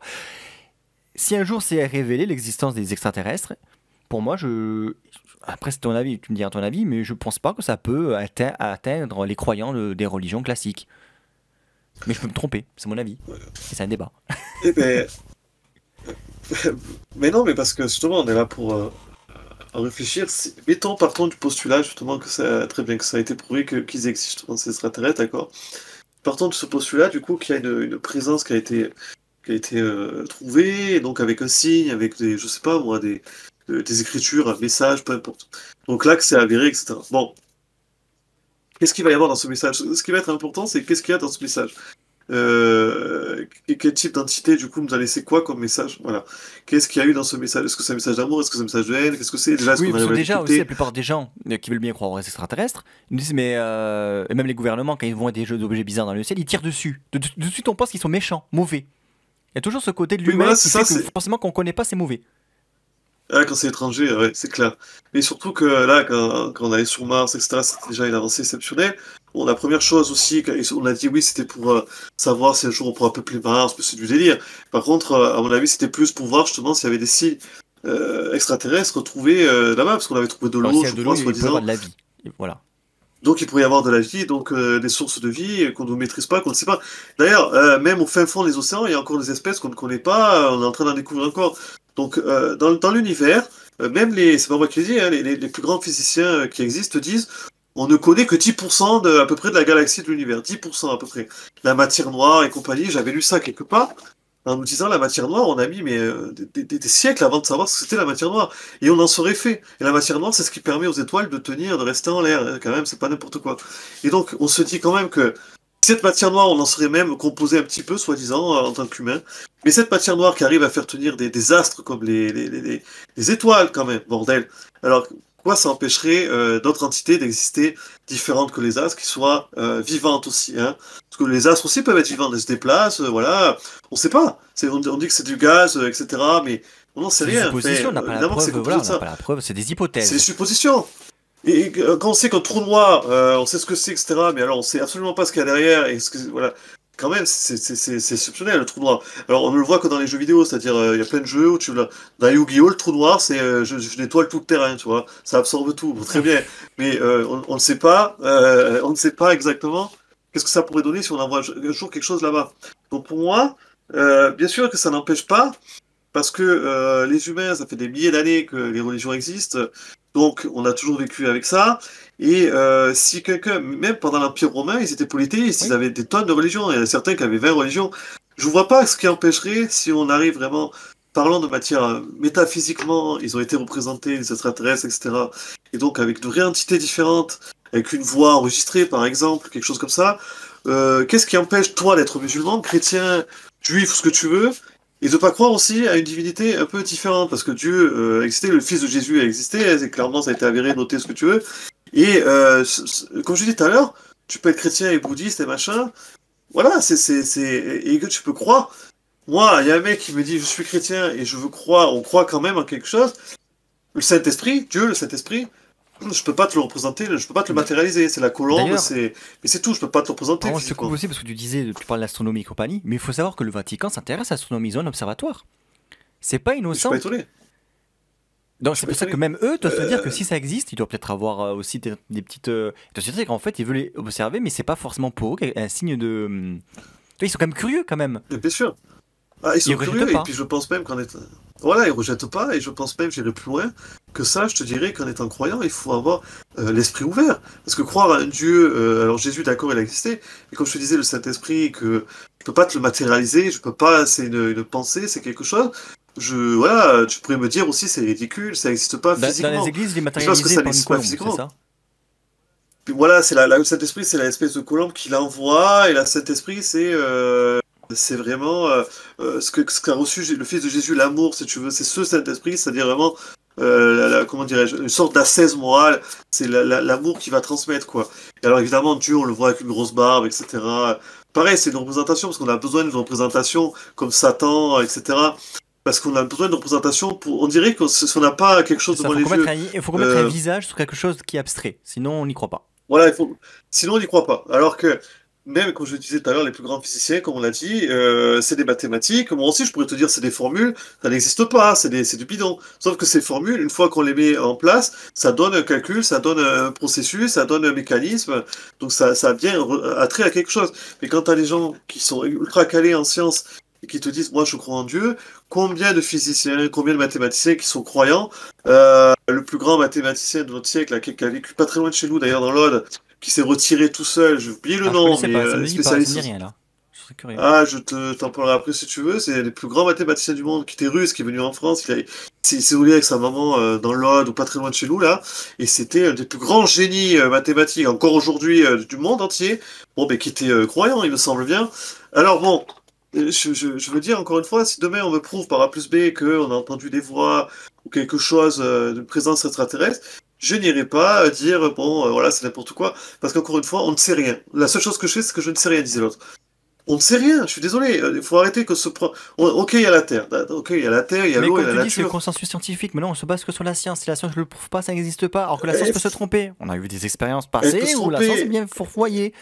Mais regarde l'unité 731 pendant la guerre d'Aki là-bas, où les mecs ils massacraient des gens. Joseph Mengele qui faisait des expériences sur les enfants, les jumeaux, c'est sa spécialité. C'était de la science pure et dure ce qu'il a fait. Hein. Alors on est en train de dire ouais, c'était un nazi, il a torturé. Il a fait une démarche scientifique. Oui, il a fait des démarches scientifiques. Il aurait été spirituel, il n'aurait jamais fait ça. Là, tu touches à ce qu'il y a de plus pur, l'humain, quoi. En attendant, le mec, après, il a jusqu'au bout du délire de la science. Il y a toujours des terrains partout. Bien sûr, là, je prends un exemple extrême. Oui, parce que non, mais je précise aussi les gens quand il n'y a pas la nuance. Oui, mais voilà. Mais en général, c'est pas comme ça, mais il y a toujours des terrains de chaque côté. Bien sûr, et même en psychologie, celui qui avait enfermé des singes séparés de sa mère, il avait mis un singe artificiel en fer là, pour voir s'il allait. Le singe, il avait besoin d'affection, donc il allait enlacer cette espèce de singe en plastique ou en fer, qui lui envoyait des décharges électriques. Et à la fin, le singe il s'est mourir. Le type, il a fait ça avec des dauphins, des singes qui sont morts, pour faire avancer la science. Donc, scientifiquement, ça veut dire aussi, c'est pas que le bon côté de j'écris des formules et j'ai fait avancer le monde. À l'époque, le corps humain, comment il était découvert, c'est parce que les gens, ils ont pris tous les morts qu'il y avait, ils fait des dissections, ils regardaient comment s'était composé le corps, etc. Hein. Mais bien sûr, je rappelle quand même qu'il y a 150 ans, dès que les femmes avaient des règles, etc., c'était l'hystérie, donc c'était même pas on les touchait. Donc bon, est-ce que il y a eu des avancées sur ça? Mais si on n'avait pas, comment dirais-je, cette part aussi d'avancées négatives de la science, on ne saurait pas avancer scientifiquement, justement, on n'aurait pas eu les évolutions qu'on a. Mais moi, ce que je veux, c'est qu'on garde aussi en tête que c'est pas le côté trop beau de la science, trop beau, magnifique. Il faut qu'on garde en tête que il y a aussi un côté qui est pas souvent, qui est pas toujours très agréable à voir. La science, c'est aussi une sorte de religion pour certains. C'est pareil. C'est une religion pour certains. Des gens qui aiment la science, ils ne voient que ça. Voilà. Et moi, je les incite à lire, encore une fois, des scientifiques calés, bien plus intelligents que la moyenne des gens, qui croyaient en Dieu.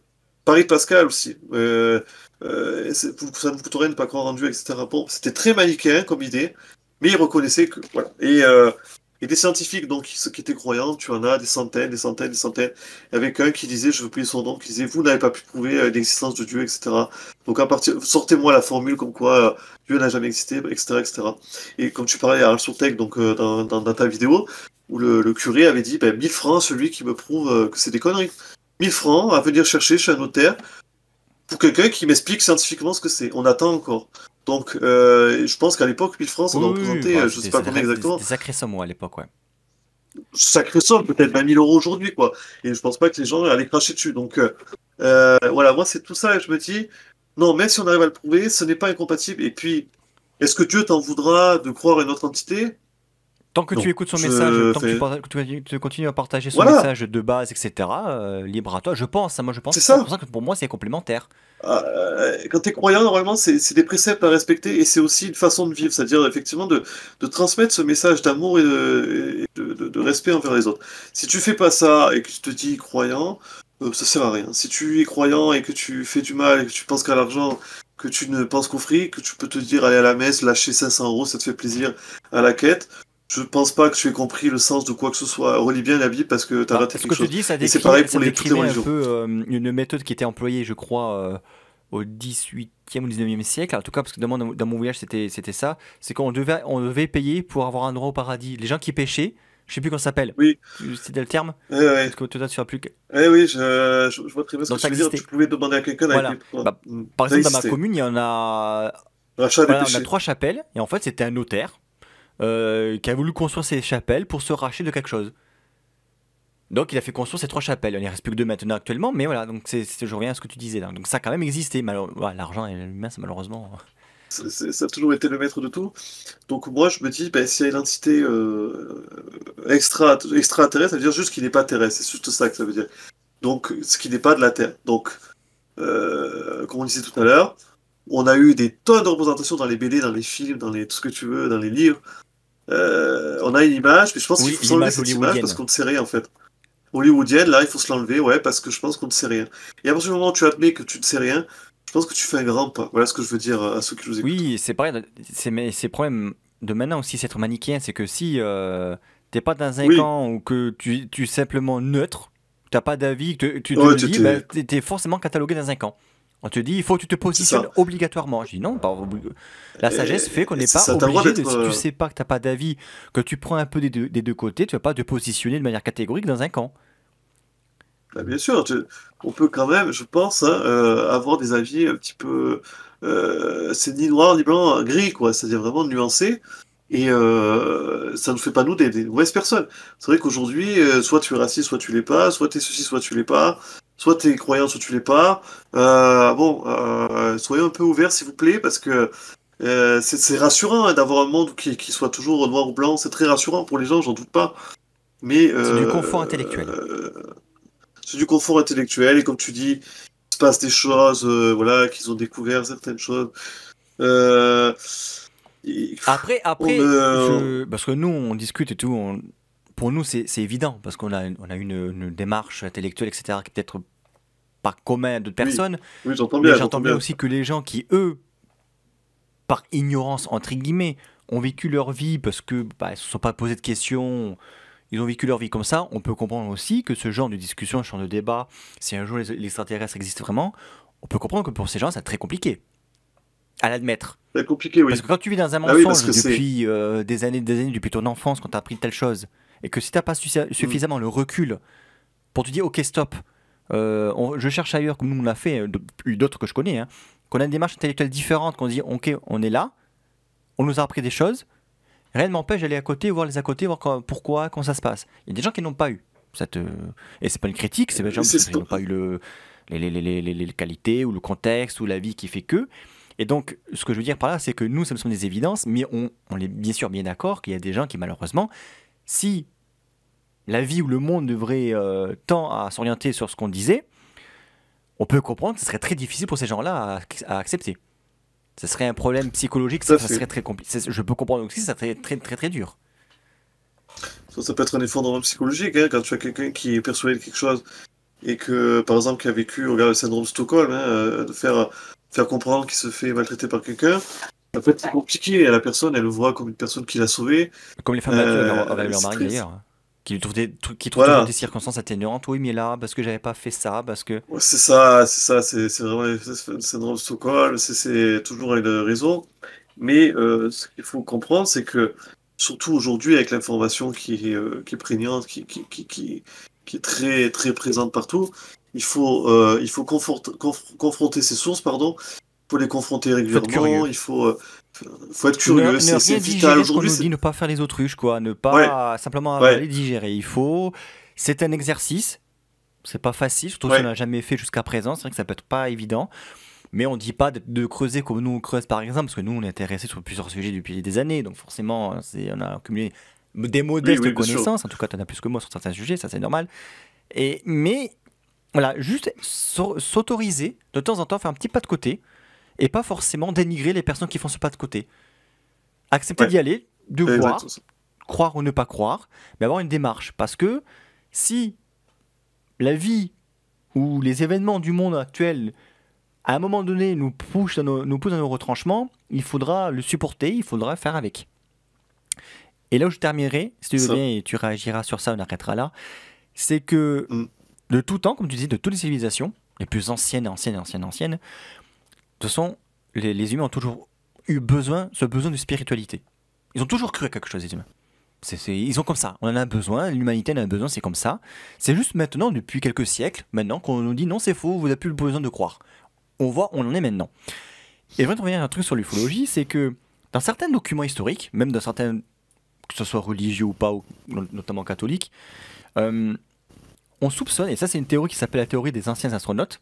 Bon, ça passe sur rien, c'est découverte, ok, parfois, souvent même ça va trop loin, c'est n'importe quoi. Cependant, là où je peux dire effectivement qu'il peut y avoir une partie de vrai, c'est que on peut considérer aussi que nos ancêtres, et pas forcément les religions monothéistes, mais les anciennes religions, etc., qui n'existent plus ou quoi, croyaient peut-être à différents dieux, parce qu'en fait, peut-être que sur Terre, il y a eu de la visite des extraterrestres.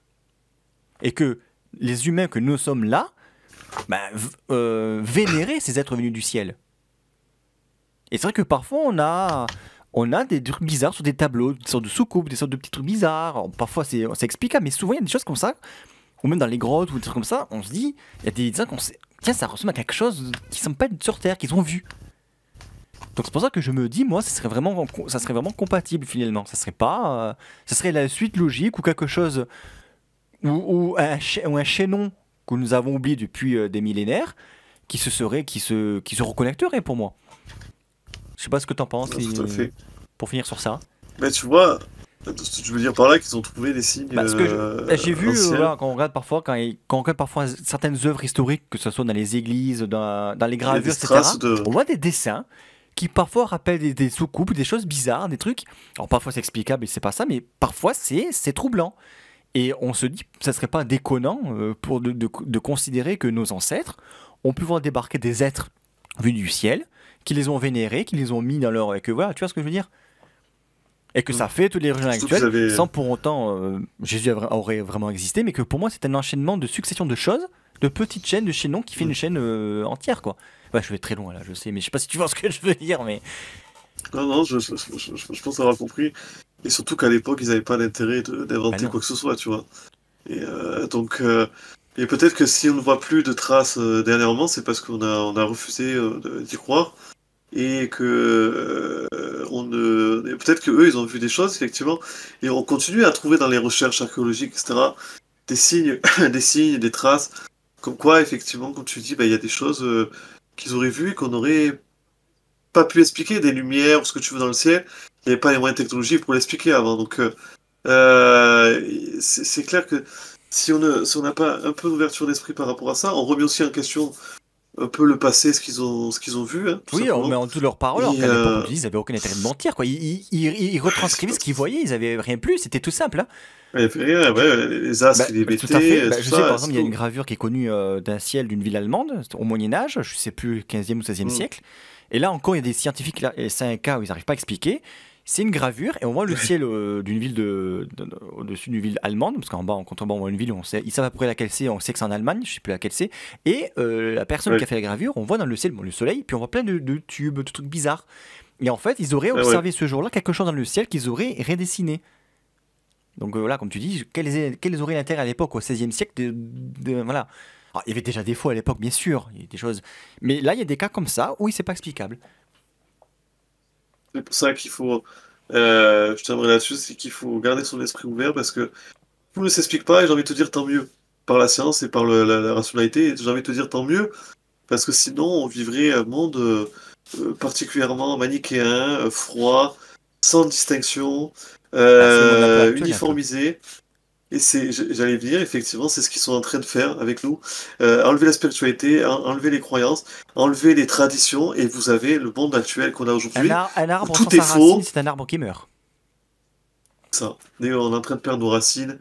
Et les racines, c'est aussi les croyances, c'est aussi ce genre de choses. Et peut-être qu'un jour, ça réapparaîtra dans nos vies, ce genre de signes extraterrestres. Parce qu'on aura enfin arrêté de nous prendre pour le centre du monde. Vraiment, je dis le centre du monde, le centre de la galaxie, je devrais dire. De l'univers entier. Parce que même. peut-être que là, genre, avoir la exactement, prétention que nous sommes dans l'univers et l'immensité, pour moi, c'est pas possible. Rien que pour ça, c'est être égocentrique, c'est pas possible. C'est de l'ego. C'est de l'ego. Quand tu vois le nombre de planètes qui sont en orbite et autour, on est que là, à côté. Je veux dire, on est le pipi de chat. On est rien, quoi. Tu vois des astres. Comment ils ont pu former des planètes, Saturne, Pluton, ce que tu veux. Comment boule de gaz là qui finit. Merde, comment? Et je sais pas, mais rien que ça, on devrait et pas arriver en se disant moi je suis physicien, moi je suis astrophysicien, moi j'ai ci, moi j'ai ça. Moi je sais mieux que vous. Et voilà, je sais mieux. Le débat il s'arrête là. Aujourd'hui, on est en psychologie, ça pour le biais de confort d'expertise là, c'est-à-dire que tu mets un mec qui se présente comme un expert à la télé, tout le monde va le croire en fait. Biais de conformité avec d'expertise vraiment. Tu veux vendre des brosses à dents, tu fais cause que le mec est un grand dentiste, je sais pas quoi, c'est juste un acteur. Ça rassure les gens en fait. Oui, être expert ça rassure les gens. On en voit plein des experts depuis dans tous les domaines. Hein. Mais bien sûr, j'ai même vu à la fois un expert en je sais plus quoi, vraiment pour un sujet, mais en pluie, je sais pas quoi, mais des trucs qui arrivent jamais, un expert en termites, mais arrêtez avec ce mot. Arrêtez, personne n'est expert de rien, je suis désolé. Même des médecins peuvent se tromper, il faut qu'on arrête 5 minutes. Bien sûr. Mais bien sûr, même un avocat, même un notaire, même, je prends les professions les plus, même un trader, trader, c'est pas la peine d'expliquer ce qui s'est passé, c'est pas la peine, hein. Est-ce qu'il risque sur la gueule, même en économie. On pourra peut-être faire un petit débat sur l'économie si tu veux bien plus tard, enfin, éventuellement, mais. Ah ouais, voilà, c'est ça. Voilà. Là, je vais traîner. Là, par contre, je vais casser mon écran. Ça va être violent. Mais dommage. Non, ce que je veux dire, c'est que effectivement, je te rejoins et je vais arrêter là-dessus. C'est si tu veux croire en quelque chose, faut se laisser guider, faut le ressentir. Et moi, je ressens la présence du Christ que tu veux, comme vous ressentez cette idée il y a des êtres qui sont ailleurs. Moi, je le pense aussi, hein. Mais vous ressentez de manière forte. Et tout ce qu'il nous a expliqué quand on était en Suède, c'était on est ouvert à tout type d'histoire. Donc, il nous a parlé d'ufologie, mais aussi de choses plus légendaires dans le folklorique, on pourrait appeler, comme on a dit tout à l'heure. Et donc, rien que le fait de prendre le temps de vérifier, c'est dire, et de pas prendre les gens pour des cons en disant, mais de toute façon, c'est un malade qui nous a écrit ça, il a vu un lutin, il a vu un machin, c'est un taré. Eh ben non, c'est de prendre le temps de l'écouter et de voir ce qu'il avait à dire, en fait. Parce que le jour où on y était, qu'on l'a croisé, encore une fois, on aurait pu dire aussi, arrêtez avec vos conneries, on n'est pas là pour ça, pour qui vous prenez. Donc, et on aurait raté ce moment-là. Donc à partir du moment où tu as l'esprit fermé, de manière générale, tu rates des choses, quoi. Et aujourd'hui, je crois que les gens veulent rater des choses parce que ils ont leur petite vie minable, et c'est beaucoup mieux de rester dans sa petite vie minable que de se dire, il y a peut-être des choses qui nous dépassent. Et voilà. Et ça, c'est bien con. Mais moi, maintenant, je me dis, il n'y a pas de monsieur machin, madame machin, qui je sais pas quoi. C'est qu'un statut social, ça vaut rien. Si demain, il y a une présence qui arrive, nous dit, vous avez tout faux, l'humanité, vous avez rien compris ce que c'était la vie, et ben on aura tous l'air cons, quoi. D'accord? Et de pour ça. Après, je laisse finir, c'est pas que ce serait l'effondrement. C'est qu'on serait bien con, en fait. On serait con, là, il n'y aurait pas d'effondrement, comme tu dis. C'est qu'on resterait bien comme des cons, en fait. On va se dire, merde! Oui, mais oui, parce que regarde, c'était quoi dans Futurama où il y avait une compétition, ils se marraient, les extraterrestres. Justement, c'est eux qui se foutaient de notre gueule parce qu'ils disaient ils sont totalement cons, ces humains. Ils se foutent sur la gueule, il y a des histoires comme ci, comme ça. Et nous, on les prend pour des choses qui n'existent pas, des présences folles. Et en fait, ça faux, c'est eux qui se disent c'est des malades. Voilà. Comme le Christ aujourd'hui peut se dire ils ont rien compris à mon message. Quand je vois la gueule actuelle. Voilà. Donc, qui est con? Qui est le con dans l'histoire? Hein, on va se laisser sur cette question. Je vous prierai de méditer. Qui sommes les cons de qui, voilà. Et donc, en tout cas, merci Julien d'avoir participé à ce premier débat, des débats de l'étrange. Je t'en prie, j'espère que ça vous a plu. Merci à toi. Je vous mettrai en lien les différents liens que Julien vous aurez évoqués, même en incrustation, post-production, les livres, etc. Oui, allez, bon. Merci encore d'être intervenu. J'espère à la prochaine pour d'autres sujets. Écoute, t'es un couteau suisse, donc t'es mon invité qui sera le seul et vedette de mes débats. Écoute, pourquoi pas? Ça sera avec plaisir. Quant à moi, je vous dis à la prochaine pour une nouvelle vidéo sur ma chaîne. Salut, ciao, bye bye. Ciao, ciao.